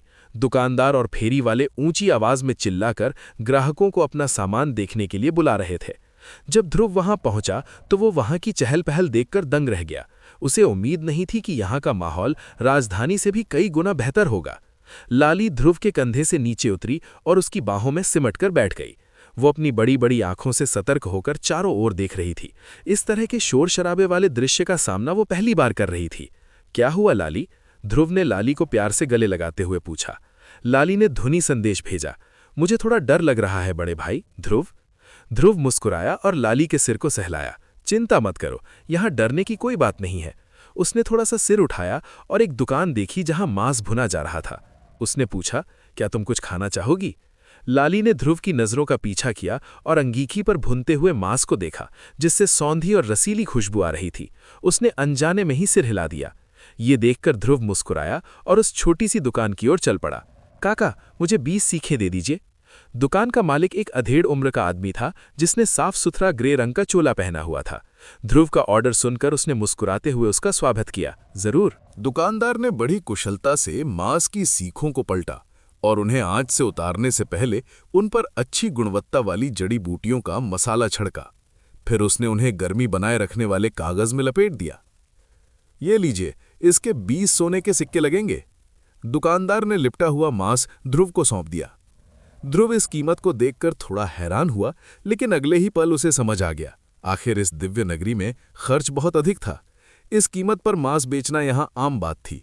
उसने दुकानदार को 20 सोने के सिक्के दिए और पैकेट ले लिया। काका, क्या आपको यहां आसपास बैठने के लिए कोई जगह पता है? ध्रुव ने मांस की सीखें उठाते हुए पूछा। दुकानदार ने गली के अंत की ओर इशारा करते हुए कहा, आप इस तरफ थोड़ा और आगे चलिए, वहां एक विशाल चौक है, लेकिन अगर आपको वहां मेज चाहिए तो आपको उसके लिए अलग से भुगतान करना होगा। लगभग 100 सोने के सिक्के लगेंगे। ध्रुव मुस्कुराया और बोला, धन्यवाद काका। इसके बाद वो मुड़कर गलियों में आगे बढ़ गया। रास्ते में ध्रुव ने महसूस किया कि यहाँ के लोगों की शक्ति असामान्य रूप से अधिक थी। वज्र नगरी में रहने के दौरान उसने सड़कों पर बहुत कम ही उच्च स्तर के साधक देखे थे, लेकिन ये जगह तो उनसे भरी पड़ी थी। जब वो वहां से गुजरा तो उसे कम से कम 50 शक्तिशाली साधक दिखाई दिए। इससे साफ पता चलता था कि दिव्य आकाश नगरी की शक्ति कितनी विशाल थी। ध्रुव ने और भी खाने पीने का सामान खरीदा और तब तक खरीदता रहा जब तक वो अनगिनत मेज़ों से भरे एक विशाल चौक पर नहीं पहुंच गया। कई लोग पहले से ही मेज़ों पर कब्जा जमाए हुए थे, हंस रहे थे और मदिरा का आनंद ले रहे थे। ये दृश्य ध्रुव को उसकी पिछली जिंदगी की याद दिलाता था। उसे वो समय याद आ गया जब वो नीला ध्रुव तारा पर था। तब वो यूंचे के रूप में अपनी पत्नियों और दोस्तों के साथ ऐसे ही भव्य उत्सवों में शामिल होता था। उस समय वो पूरे ब्रह्मांड का सबसे शक्तिशाली सम्राट था और ऐसी दावतें उसकी रोजमर्रा की जिंदगी का हिस्सा थीं। ध्रुव जब अपनी पुरानी यादों में खोया हुआ खड़ा था, तभी चौक के कोने पर रखी एक मेज से 2 आंखें उस पर टिक गईं। उन नजरों का मालिक एक बेहद खूबसूरत युवक था। जी हां, वो सचमुच एक पुरुष ही था, लेकिन उसकी सुंदरता किसी भी स्त्री को मात दे सकती थी। उसका चेहरा सुडौल था, भौहें लंबी और पतली थीं और आंखें गजब की नशीली थीं। उसके लंबे काले बाल कंधों तक लहरा रहे थे और माथे पर बालों की एक छोटी सी लट झूल रही थी। उसकी त्वचा रेशम जैसी सफेद और बेदाग थी। उसे देखकर कोई नहीं कह सकता था कि वो एक पुरुष है। अरे वाह, जरा देखो तो कौन आ रहा है, उस स्त्री जैसे दिखने वाले पुरुष ने अपने सामने बैठी एक युवती से धीरे से कहा। युवती ने उस पुरुष की नजरों का पीछा किया और ध्रुव को देखा। उसके चेहरे पर आश्चर्य का भाव आया और उसने कहा, क्या ये वही नहीं है जिसने आज लिन वुवेई से लड़ाई की थी? हालांकि वो युवती सुंदर थी, लेकिन उस पुरुष के सामने उसकी सुंदरता थोड़ी फीकी लग रही थी। उसका चेहरा थोड़ा लंबा था, लेकिन नैन नक्श तीखे थे। उसकी लंबी भौवें ऊपर की ओर उठी हुई थीं, जो उसे एक वीर योद्धा का रूप दे रही थीं। उसकी आंखें किसी चील की तरह तेज थीं। उसके चमकीले लाल बाल एक बड़ी चोटी में बंधे थे। उसकी पीठ पर 2 लंबी तलवारें एक दूसरे को काटती हुई बंधी थीं। उसका पूरा व्यक्तित्व एक निडर योद्धा जैसा था। उस कोमल पुरुष ने अपना मुंह ढक लिया और हल्की सी हंसी हंसते हुए बोला, हाँ, वो वाकई बहुत सुंदर है ना? युवती ने कोई जवाब नहीं दिया, बस ध्रुव को सिर से पैर तक देखती रही। लिन वुवेई के साथ हुई घटना अब छिपी नहीं थी। कुछ ही घंटों में बड़े बड़े कुलों के बीच चर्चा का विषय सिर्फ ध्रुव बन गया था। उसने न केवल अपनी कम शक्ति के बावजूद लिन वुवेई का डटकर मुकाबला किया, बल्कि बिंगलिन ने भी उसे सुरक्षा दी थी। आखिर ये युवक कौन था? ये सवाल सबके मन में गूंज रहा था। ध्रुव को अचानक महसूस हुआ कि कोई उसे देख रहा है। उसने पीछे मुड़कर देखा तो 2 महिलाएं उसे घूर रही थीं। उनके शानदार कपड़ों को देखकर ध्रुव समझ गया कि वे कोई साधारण लोग नहीं हैं। उसने मुस्कुराकर सिर हिलाया और फिर बैठने के लिए जगह ढूंढने लगा। ओह, वो मुझे देखकर मुस्कुरा रहा है। उस स्त्री जैसे दिखने वाले व्यक्ति ने अपने होठों पर जीभ फेरी और ध्रुव को बड़े ही मोहक अंदाज में देखा। युवती ने झुंझलाहट से अपनी आंखें घुमाई और खड़ी होकर ध्रुव की ओर चल पड़ी। लाल बालों वाली महिला को अपनी ओर आते देख ध्रुव मुड़ा और अभिवादन किया। नमस्ते। युवती ने सिर हिलाकर कहा, मेरा नाम आरव है। क्या आप वही ध्रुव हैं जिन्होंने आज शहर के द्वार पर लिन वुवेई से लड़ाई की थी? ध्रुव को उसके सवाल पर कोई हैरानी नहीं हुई। उसने सहमति में सिर हिलाया। हाँ, मैं ही हूं। फिर उसने आरव के बगल में खड़ी दूसरी महिला की ओर देखा। हाय हैंडसम, मेरा नाम वीणा है। मैं आपकी बहुत बड़ी फैन हूं। वीणा ने अपना परिचय देते हुए अपना मुंह ढक लिया और एक छोटी बच्ची की तरह शर्मा गया। ध्रुव उस पल के लिए सन्न रह गया जब उसे अपनी प्राचीन इंद्रियों और अनुभव से पता चला कि ये औरत असल में एक पुरुष था। ध्रुव को होश आया और उसने अपने चेहरे के भावों को सामान्य रखते हुए अभिवादन किया। नमस्कार, मेरा नाम ध्रुव है। आरव के कुछ कहने से पहले ही वीणा ने चहकते हुए बोलना शुरू कर दिया। क्यों ना हम सब एक साथ बैठकर भोजन करें? देखो, वहां जगह खाली है। ध्रुव ने कुछ पल सोचा और फिर जवाब दिया, ठीक है, अगर आप दोनों को कोई आपत्ति ना हो। उसे महसूस हुआ कि इन दोनों के मन में उसके लिए कोई बुरा भाव नहीं है। वैसे भी इस नई जगह पर कुछ स्थानीय दोस्तों से जानकारी लेना उसके लिए फायदेमंद हो सकता था। बहुत बढ़िया। वीणा खुशी से झूम उठी और जल्दी से ध्रुव को उसकी मेज की ओर ले गई। उसके पीछे पीछे आरव भी चल दी, जो वीणा की इस हरकत से थोड़ी खिजी हुई लग रही थी। बैठते ही ध्रुव ने लाली को अपनी गोद में बिठा लिया और खाने पीने का सामान मेज पर सजा दिया। उसने आरव और वीणा की ओर देखा और पूछा, क्या मैं जान सकता हूं कि आप दोनों किस घराने से हैं? जी हाँ प्यारे, मैं वीणा कुल की तीसरी छोटी बेटी हूँ और ये आरव कुल की दूसरी छोटी बेटी है। हम दोनों की उम्र 17 साल है, बिल्कुल आपकी तरह। क्या ये एक हिमबाग है? आरव ने लाली को गौर से देखा। उसकी आंखों में उलझन थी। उसने पहले भी असली हिमबाग देखे थे, लेकिन ध्रुव की गोद में बैठा ये नन्हा सफेद गोला सामान्य हिमबाग जैसा नहीं लग रहा था। ध्रुव ने आरव की आंखों में संदेह देख लिया। वो समझ गया कि इस लड़की की नजरें तेज हैं। उसने समझाया, हाँ, इसका नाम लाली है। दरअसल ये एक विशेष प्रकार की हिमबाघिनी है जिसमें कुछ बदलाव आए हैं। आरव ने कुछ देर तक लाली को घूरा और फिर धीरे से सिर हिला दिया। समझ गई। दूसरी ओर वीणा तो लाली पर पूरी तरह फिदा हो चुकी थी।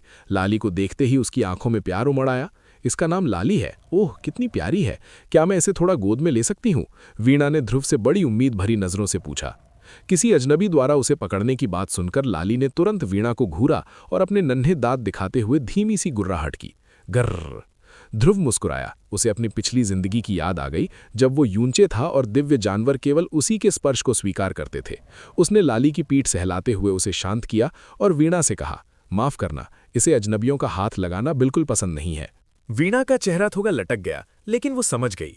उसने लाली की ओर देखते हुए कहा, कोई बात नहीं नन्ही लाली, माफ कर दो। ध्रुव के स्पर्श से लाली शांत हो गई और वापस उसकी गोद में सिमट गई। अब उसे आरव और वीणा से कोई मतलब नहीं था।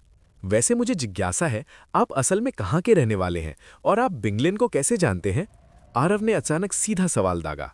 वीणा ने तुरंत उसे कोहनी मारी। अरे तुम इतनी सीधी सादी क्यों हो? वो तुम्हें, एक अजनबी को, अपने राज क्यों बताएगा? ध्रुव ने हंसते हुए हाथ हिलाया। कोई बात नहीं, इसमें छिपाने जैसा कुछ नहीं है। वो आरव की ओर मुड़ा। मैं भाग्य राष्ट्र, हेवनली फॉर्चून नेशन से आया हूं। जहां तक बिंगलिन की बात है, वो बस एक पुराना एहसान चुका रही है। हमारे बीच इससे ज्यादा कुछ नहीं है। आरव और वीणा दोनों हैरान रह गईं। ध्रुव जैसा एक जूनियर जो अभी सिर्फ मूल साधना स्तर पर है, वो बिंगलिन जैसी महान हस्ती पर एहसान कैसे कर सकता है? हालांकि उनके मन में हजारों सवाल थे, लेकिन उन्होंने समझदारी दिखाते हुए आगे कुछ नहीं पूछा। वैसे क्या तुम दोनों भी आकाश सिंहासन एकेडमी की परीक्षा में भाग लेने वाले हो? ध्रुव ने मांस का एक टुकड़ा लाली को खिलाते हुए पूछा। उसने महसूस किया कि ये दोनों मूल साधना के 10वें स्तर पर हैं, जो उनकी उम्र के हिसाब से काफी प्रभावशाली था। आरव ने उत्तर दिया, हाँ, हम भाग लेंगे। ध्रुव ने थोड़ा आश्चर्यचकित होकर पूछा, तुम्हारे परिवारों के पास तो संसाधनों की कोई कमी नहीं होगी, फिर तुम्हें एकेडमी में जाने की क्या जरूरत है? बात संसाधनों की नहीं है। आकाश सिंहासन एकेडमी इस दुनिया में शक्ति और सम्मान का प्रतीक है। अगर हम वहां उच्च स्थान प्राप्त करते हैं तो हमारे कुल का रुतबा रातों रात आसमान छू जाएगा। इसीलिए हर बड़े कुल को अपने वंशजों को वहां भेजना ही पड़ता है, आरव ने समझाया। ध्रुव ने सहमति में सिर हिलाया। उसे अपनी पिछली जिंदगी का ब्रह्मा मुनार्च गॉड रेल्म याद आ गया। ताकतवर जगह हमेशा चुंबक की तरह होती हैं। उसकी जिज्ञासा और बढ़ गई कि आखिर इस एकेडमी का संस्थापक कौन है? क्या उसका संबंध प्राचीन देवताओं से है? कैसे है हैंडसम? क्या आप भी उसी लिए आए हैं? वीणा ने ध्रुव की ओर मदिरा का प्याला बढ़ाते हुए पूछा। ध्रुव ने प्याला स्वीकार किया और कहा, हाँ, मैं भी एकेडमी के लिए ही यहाँ हूँ। अरे, क्या ये यंग मास्टर वीणा है और यंग मिस आरव भी? अचानक दूर से एक पुरुष की आवाज गूंजी, जिससे तीनों का ध्यान उस दिशा में गया। आवाज का मालिक एक युवक था जिसने शानदार सफेद चोगा पहना हुआ था।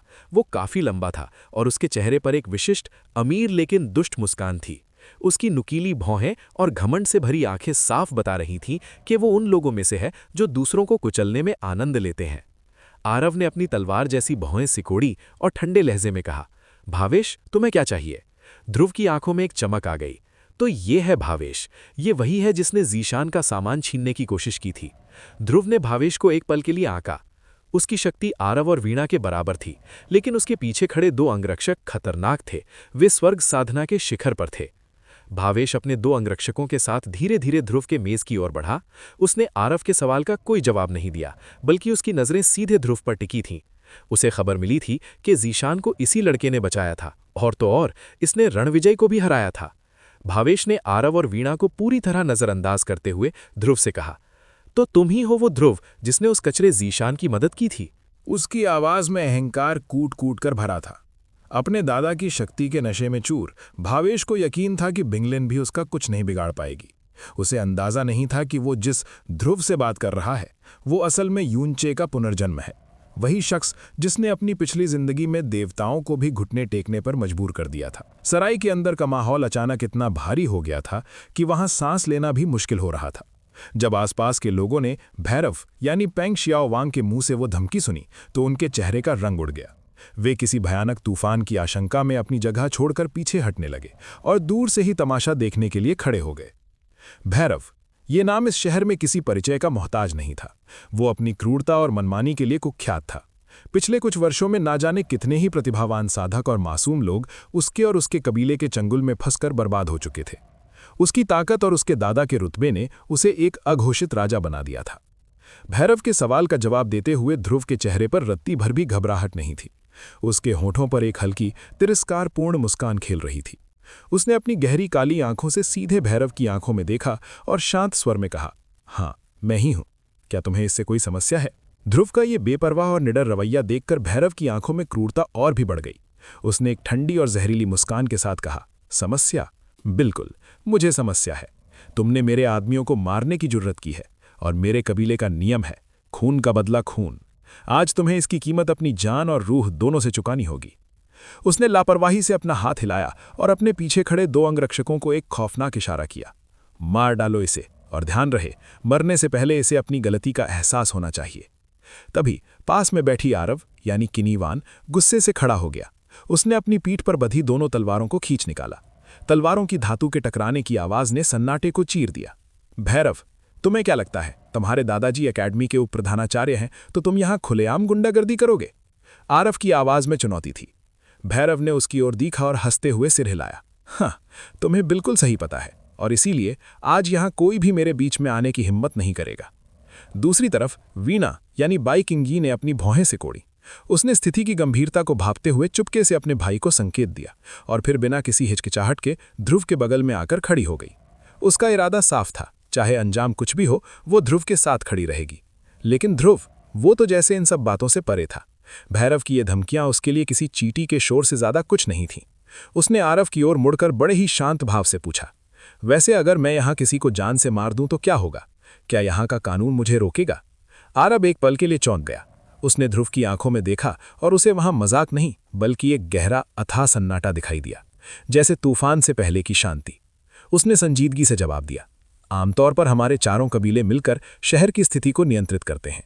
अगर कोई यहां अपराध करता है तो उसे मुकदमों और कबीलों के नियमों का सामना करना पड़ता है। अच्छा, मुकदमा? ध्रुव की मुस्कान और गहरी हो गई, लेकिन उस मुस्कान में अब एक जानलेवा ठंडक थी। तो जब तक मैं ये साबित कर दूं कि ये आत्मरक्षा का मामला है तब तक मुझे कोई सजा नहीं दे सकता, है ना? ध्रुव ने यह बात मजाक में कही थी क्योंकि वो अच्छी तरह जानता था कि ताकतवर लोगों की दुनिया में न्याय सिर्फ एक शब्द होता है। उसका पिछला जीवन जहां वो ब्रह्मांड का सबसे शक्तिशाली सम्राट यूनचे था, उसे ये सबक बहुत पहले ही सिखा चुका था। इस दुनिया में नियम केवल कमजोरों के लिए होते हैं, ताकतवर लोग अपने नियम खुद बनाते हैं। जब भैरव ने देखा कि ध्रुव उसे पूरी तरह से नजरअंदाज कर रहा है तो उसका अहंकार चोटिल हो गया। उसका चेहरा गुस्से से लाल हो गया और वो अपने दोनों अंगरक्षकों पर चिल्लाया, तुम दोनों बेवकूफ वहां बुत बनकर क्यों खड़े हो? मैंने कहा इसे अभी के अभी मार डालो। दोनों अंगरक्षक, जो ओरिजिन प्रोफाउंड दायरे के उच्च स्तर पर थे, कांप उठे। उन्होंने तुरंत अपनी पूरी ताकत इकट्ठी की। उनकी हथेलियों में भयानक ऊर्जा चमकने लगी। मर जा कीड़े! वे दोनों हवा को चीरते हुए एक प्रचंड आंधी की तरह सीधे ध्रुव की ओर लपके। उनकी हथेलियों से निकलती ऊर्जा इतनी तेज थी कि आसपास रखी मेजें और कुर्सियां हवा के दबाव से ही टूटने लगीं। लेकिन ध्रुव अपनी जगह से 1 इंच भी नहीं हिला। उसके चेहरे पर वही शांत मुस्कान बरकरार थी। जैसे ही वे दोनों उसके करीब पहुंचे, ध्रुव की आंखों में एक लाल चमक कौंध गई। ये चमक किसी आम इंसान की नहीं थी। ये उस प्राचीन ईश्वर की झलक थी जिसने कभी पूरे ब्रह्मांड को अपने पैरों तले रौंद दिया था। ध्रुव ने अपनी कलाई को हल्का सा झटका दिया।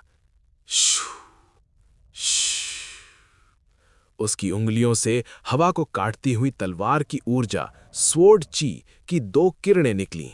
ये कोई साधारण सुइयां नहीं थीं, बल्कि उसकी प्राचीन तलवार कला का एक सूक्ष्म रूप था। ये किरणें लाल रोशनी की लकीर बनकर बिजली की गति से आगे बढ़ीं। दोनों अंगरक्षकों के पास जो सुरक्षा कवच था वो कागज के पन्नों की तरह फट गया। खचाक! बिना किसी रुकावट के वो ऊर्जा सीधे उनकी हथेलियों के आर पार हो गई। आह! एक दिल दहला देने वाली चीख सराय में गूंज उठी। ये चीख इतनी दर्दनाक थी कि सुनने वालों के रोंगटे खड़े हो गए। दोनों अंगरक्षक जमीन पर गिरकर तड़पने लगे। उनके हाथ अब हाथ नहीं रहे थे। ध्रुव के वार ने उनकी हथेलियों को न सिर्फ छेदा था बल्कि उन्हें अंदर से जलाकर राख कर दिया था।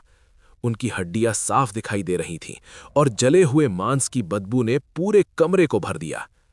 उन्होंने अपने बचाव के लिए जो भी तकनीक अपनाई थी वो ध्रुव की शक्ति के सामने कचरे के समान साबित हुई थी। सराय में सन्नाटा छा गया। लोग अपनी आंखों पर विश्वास नहीं कर पा रहे थे। पलक झपकते ही दो शक्तिशाली योद्धा अपाहिज हो गए थे। भैरव के चेहरे के भाव एकदम बदल गए। उसका अहंकार अब डर में बदलने लगा था।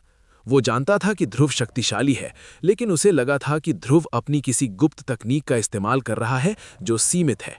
लेकिन ये तो सिर्फ एक इशारा था। उसने देखा कि उसके अंगरक्षकों के हाथ कोयले की तरह काले पड़ चुके थे।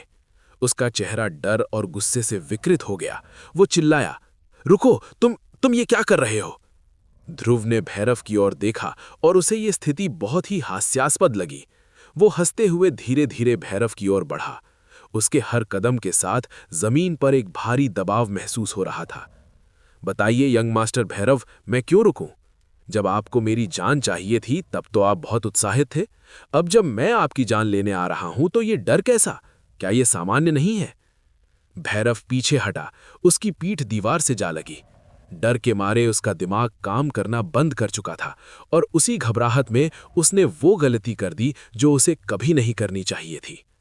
उसने कांपते हुए लेकिन धमकी भरे स्वर में कहा, मानो या न मानो, अगर तुमने आज मुझे हाथ भी लगाया तो मैं अपने पूरे कबीले को आदेश दूंगा। मैं तुम्हारे इन दोस्तों को और तुम्हारी उन औरतों को जो तुम्हारे साथ हैं, उन्हें तड़पा तड़पा कर मार डालूंगा।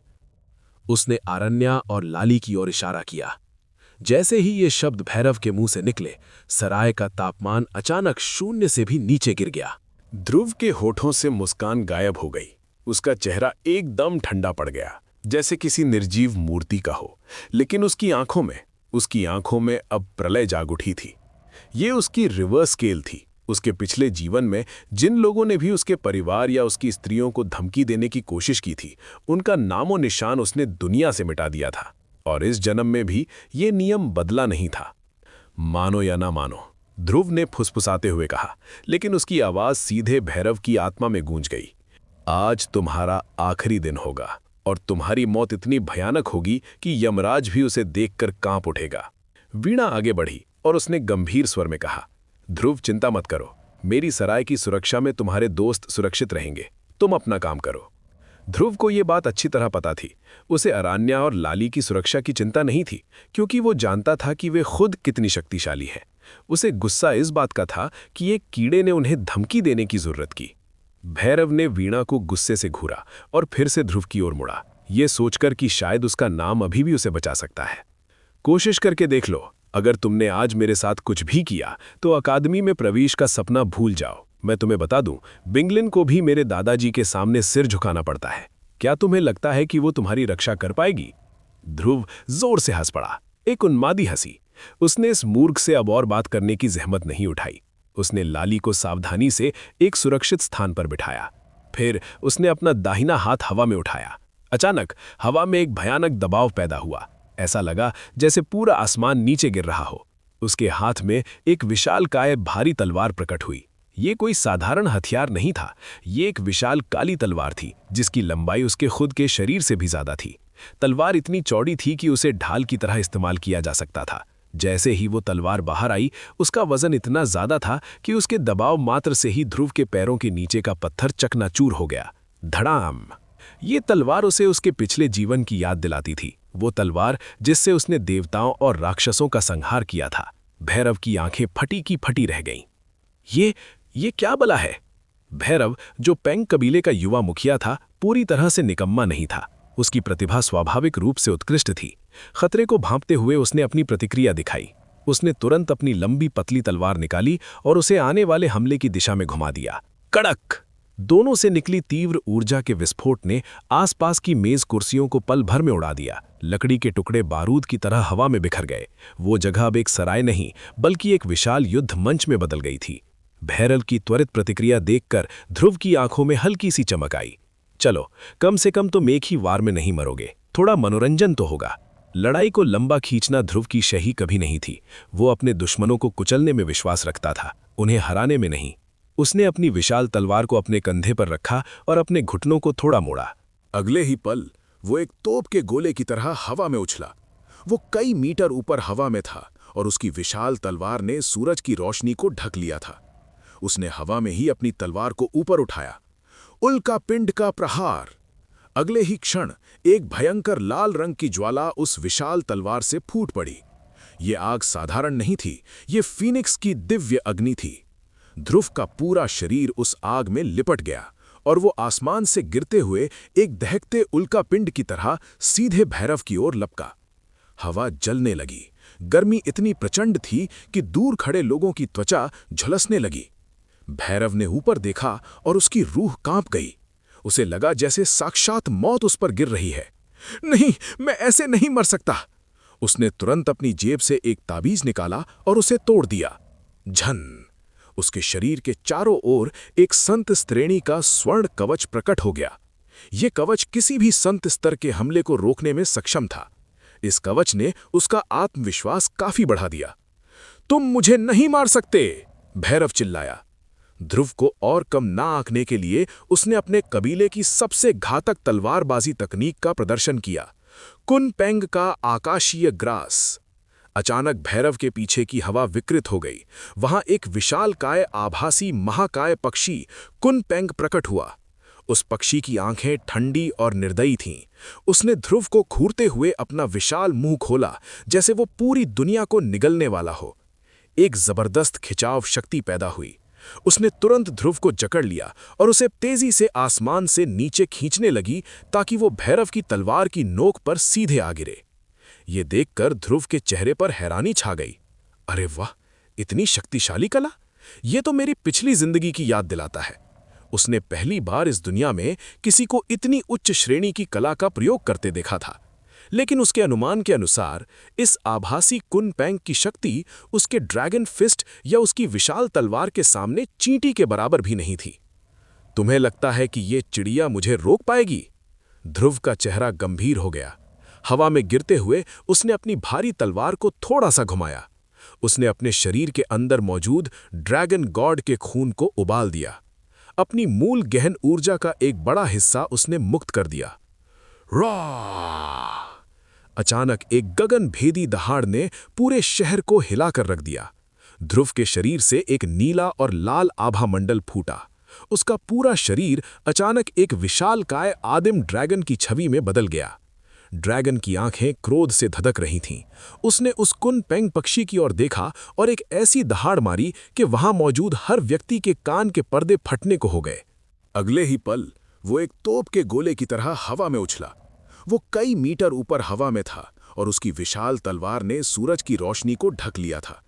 उसने हवा में ही अपनी तलवार को ऊपर उठाया। उल्का पिंड का प्रहार! अगले ही क्षण एक भयंकर लाल रंग की ज्वाला उस विशाल तलवार से फूट पड़ी। ये आग साधारण नहीं थी, ये फीनिक्स की दिव्य अग्नि थी। ध्रुव का पूरा शरीर उस आग में लिपट गया और वो आसमान से गिरते हुए एक दहकते उल्का पिंड की तरह सीधे भैरव की ओर लपका। हवा जलने लगी। गर्मी इतनी प्रचंड थी कि दूर खड़े लोगों की त्वचा झुलसने लगी। भैरव ने ऊपर देखा और उसकी रूह कांप गई। उसे लगा जैसे साक्षात मौत उस पर गिर रही है। नहीं, मैं ऐसे नहीं मर सकता।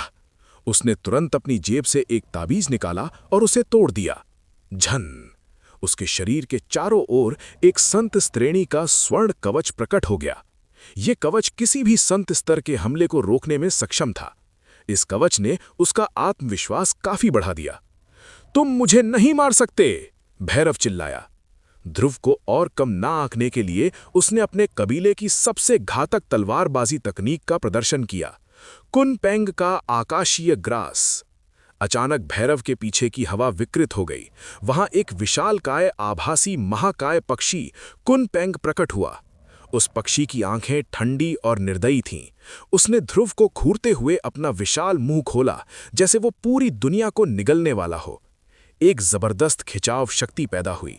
उसने तुरंत ध्रुव को जकड़ लिया और उसे तेजी से आसमान से नीचे खींचने लगी ताकि वो भैरव की तलवार की नोक पर सीधे आ गिरे। ये देखकर ध्रुव के चेहरे पर हैरानी छा गई। अरे वाह, इतनी शक्तिशाली कला! ये तो मेरी पिछली जिंदगी की याद दिलाता है।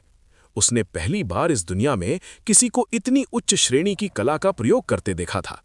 लेकिन उसके अनुमान के अनुसार इस आभासी कुनपेंग की शक्ति उसके ड्रैगन फिस्ट या उसकी विशाल तलवार के सामने चींटी के बराबर भी नहीं थी।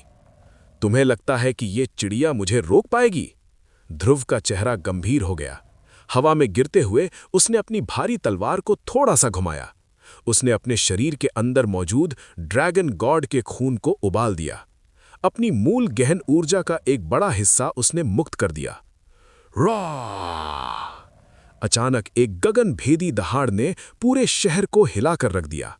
ध्रुव के शरीर से एक नीला और लाल आभा मंडल फूटा। उसका पूरा शरीर अचानक एक विशालकाय आदिम ड्रैगन की छवि में बदल गया।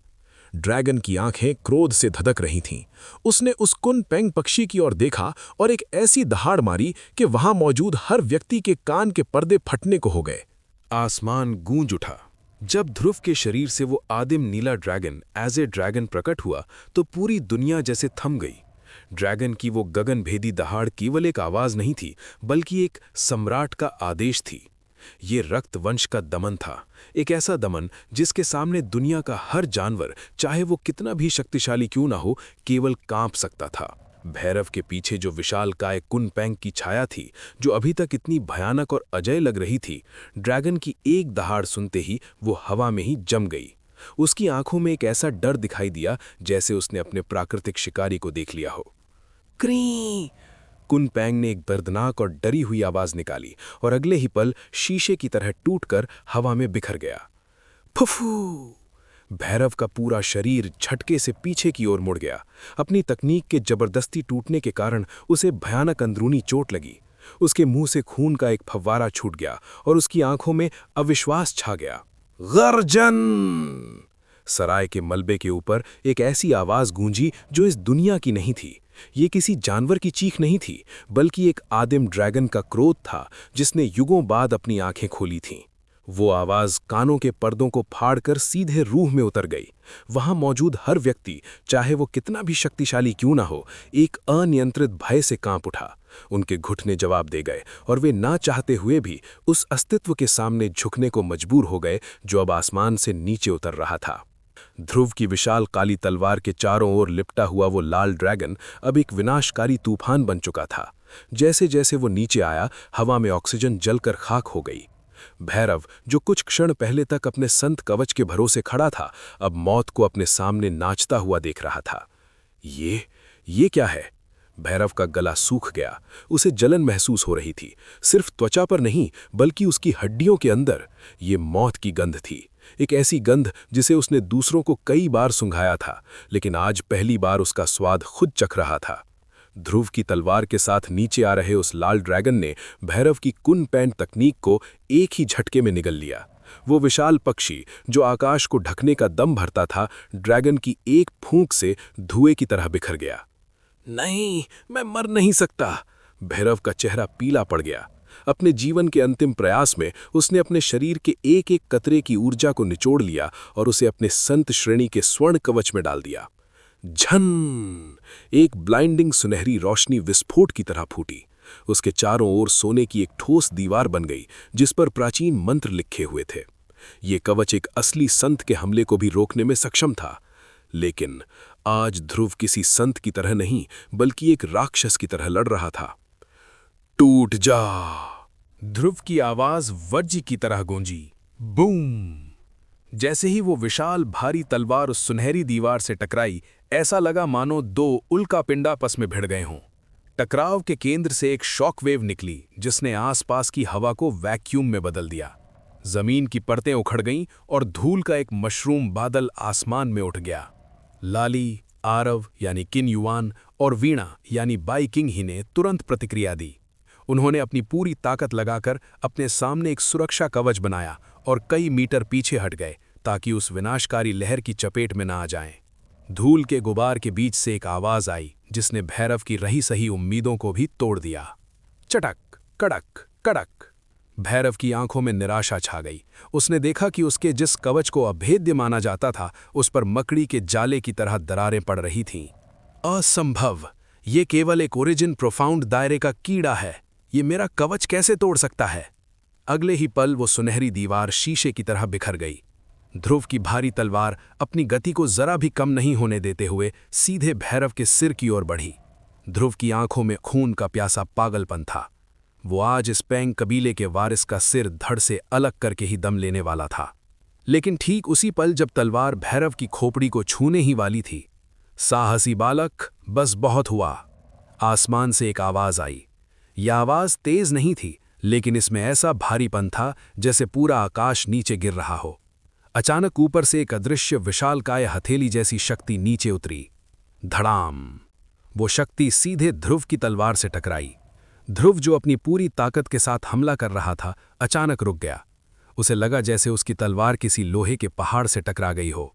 इससे पहले कि वो कुछ समझ पाता, एक अदम्य बल यानी इररेजिस्टिबल फोर्स ने उसकी छाती पर प्रहार किया। उह!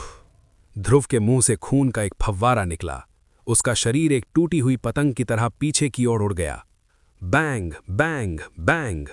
वो एक के बाद एक कई दीवारों को तोड़ता हुआ मलबे के ढेर में जा गिरा। उसकी पसलियों के टूटने की आवाज उसके कानों में गूंज गई। धूल धीरे धीरे कम हुई। आसमान से एक युवक धीरे धीरे नीचे उतर रहा था। वो हवा में ऐसे चल रहा था जैसे अदृश्य सीढ़ियों पर कदम रख रहा हो। वो युवक दिखने में काफी हद तक भैरव जैसा था, लेकिन उसका आभास पूरी तरह अलग था। अगर भैरव एक पागल कुत्ता था तो ये युवक एक खूंखार शेर था। उसके चेहरे पर घमंड नहीं, बल्कि एक ठंडा आत्मविश्वास था। वो आत्मविश्वास जो ये मानता है कि उसके सामने खड़े लोग इंसान नहीं बल्कि कीड़े मकोड़े हैं। यह विकराल था, पेंग जेंग, पेंग कबीले का असली गौरव और युवा पीढ़ी का सबसे खतरनाक राक्षस। भैरव, जो मौत के मुंह से बाल बाल बचा था, ने जब उसे देखा तो उसकी आंखों में आंसू आ गए। बड़े भाई, आप आ गए। इस कमीने ने मुझे मारने की कोशिश की। विकराल धीरे से जमीन पर उतरा। उसने ध्रुव की ओर एक नजर भी नहीं डाली, बल्कि ठंडी निगाहों से अपने भाई को देखा। बेवकूफ, विकराल ने घृणा से कहा, तुमने हमारे कबीले का नाम मिट्टी में मिला दिया। एक ओरिजिन प्रोफाउंड स्तर के कचरे ने तुम्हें लगभग मार ही डाला था। तुम जीने लायक नहीं हो। भैरव कांप उठा। वो अपने बड़े भाई के स्वभाव को जानता था। उसने तुरंत सिर झुका लिया और एक शब्द भी बोलने की हिम्मत नहीं की। दूसरी ओर आरव यानी किन युआन का चेहरा तनाव से सख्त हो गया। उसने तुरंत वीणा की ओर मुड़कर पूछा, तुम्हारा भाई कहाँ है? अगर वो जल्दी नहीं आया तो आज यहां लाशें बिछ जाएंगी। वीणा के माथे पर पसीना चमक रहा था। वो रास्ते में है, लेकिन विकराल का यहां होना ये मेरी उम्मीद से बाहर था। स्थिति अब नियंत्रण से बाहर हो चुकी थी। विकराल की शक्ति संत गहन क्षेत्र की 10वें स्तर पर थी। वो उस लिन वुवेई जैसा नहीं था जिसे ध्रुव ने पहले हराया था। विकराल अपनी निर्दयता और सटीक हत्या के लिए जाना जाता था। उसके सामने ध्रुव एक बच्चे के समान था। अध्याय: संत का आगमन और रक्त रंजित टकराव, भाग 2।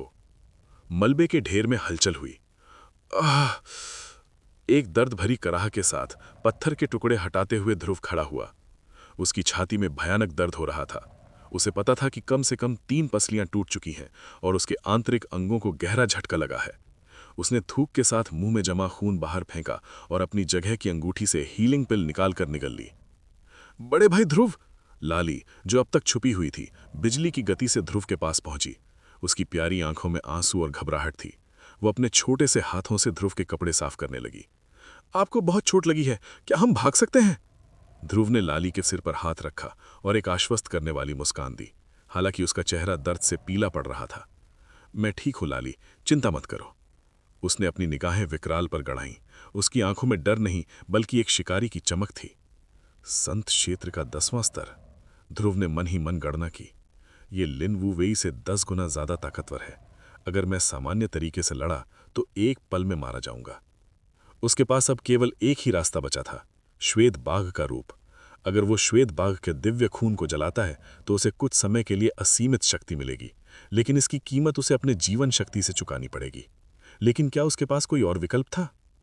लाली, तुम दूर जाकर छिप जाओ और बाहर मत आना, चाहे कुछ भी हो जाए, ध्रुव ने गंभीरता से आदेश दिया। लाली ने विरोध करना चाहा, लेकिन ध्रुव की आंखों में संकल्प देखकर वो समझ गई कि वो केवल एक बाधा बनेगी। ध्यान रखना बड़े भाई, वो फुसफुसाई और मलबे के पीछे गायब हो गई। ध्रुव ने अपनी भारी तलवार को कसकर पकड़ा और मलबे के ऊपर से कूदकर नीचे आ गया। उसने अपनी पीठ सीधी की और विकराल की आंखों में आंखें डालकर देखा। तो बड़ा कुत्ता अपने पिल्ले को बचाने आ गया, ध्रुव ने एक तंज भरी मुस्कान के साथ कहा। विकराल, जो अब तक ध्रुव को अनदेखा कर रहा था, अंततः उसकी ओर मुड़ा। उसकी आंखों में थोड़ी हैरानी थी। ओह, उसने सोचा था कि उसके पहले हमले के बाद ये लड़का उठ भी नहीं पाएगा या कम से कम भीख मांगेगा, लेकिन ये लड़का न सिर्फ खड़ा है बल्कि उसे ताना मार रहा है। तुम्हारा शरीर? विकराल ने अपनी आध्यात्मिक चेतना से ध्रुव को स्कैन किया। एक ओरिजिन प्रोफाउंड स्तर का शरीर मेरे हमले को झेल गया और अभी भी खड़ा है। तुम कोई साधारण मानव नहीं हो। क्या तुम किसी शारीरिक साधना संप्रदाय से हो? विकराल की रुचि जाग उठी थी। वो एक ऐसा व्यक्ति था जो शक्ति का भूखा था। उसे लगा कि ध्रुव के पास कोई प्राचीन रहस्य या खजाना है जो उसे इतना मजबूत बना रहा है। तुम्हारी ये हेकड़ी ही तुम्हारी मौत का कारण बनेगी, विकराल ने शांत स्वर में कहा, लेकिन उसकी आवाज में छिपा खतरा स्पष्ट था। हेकड़ी? ध्रुव हंसा।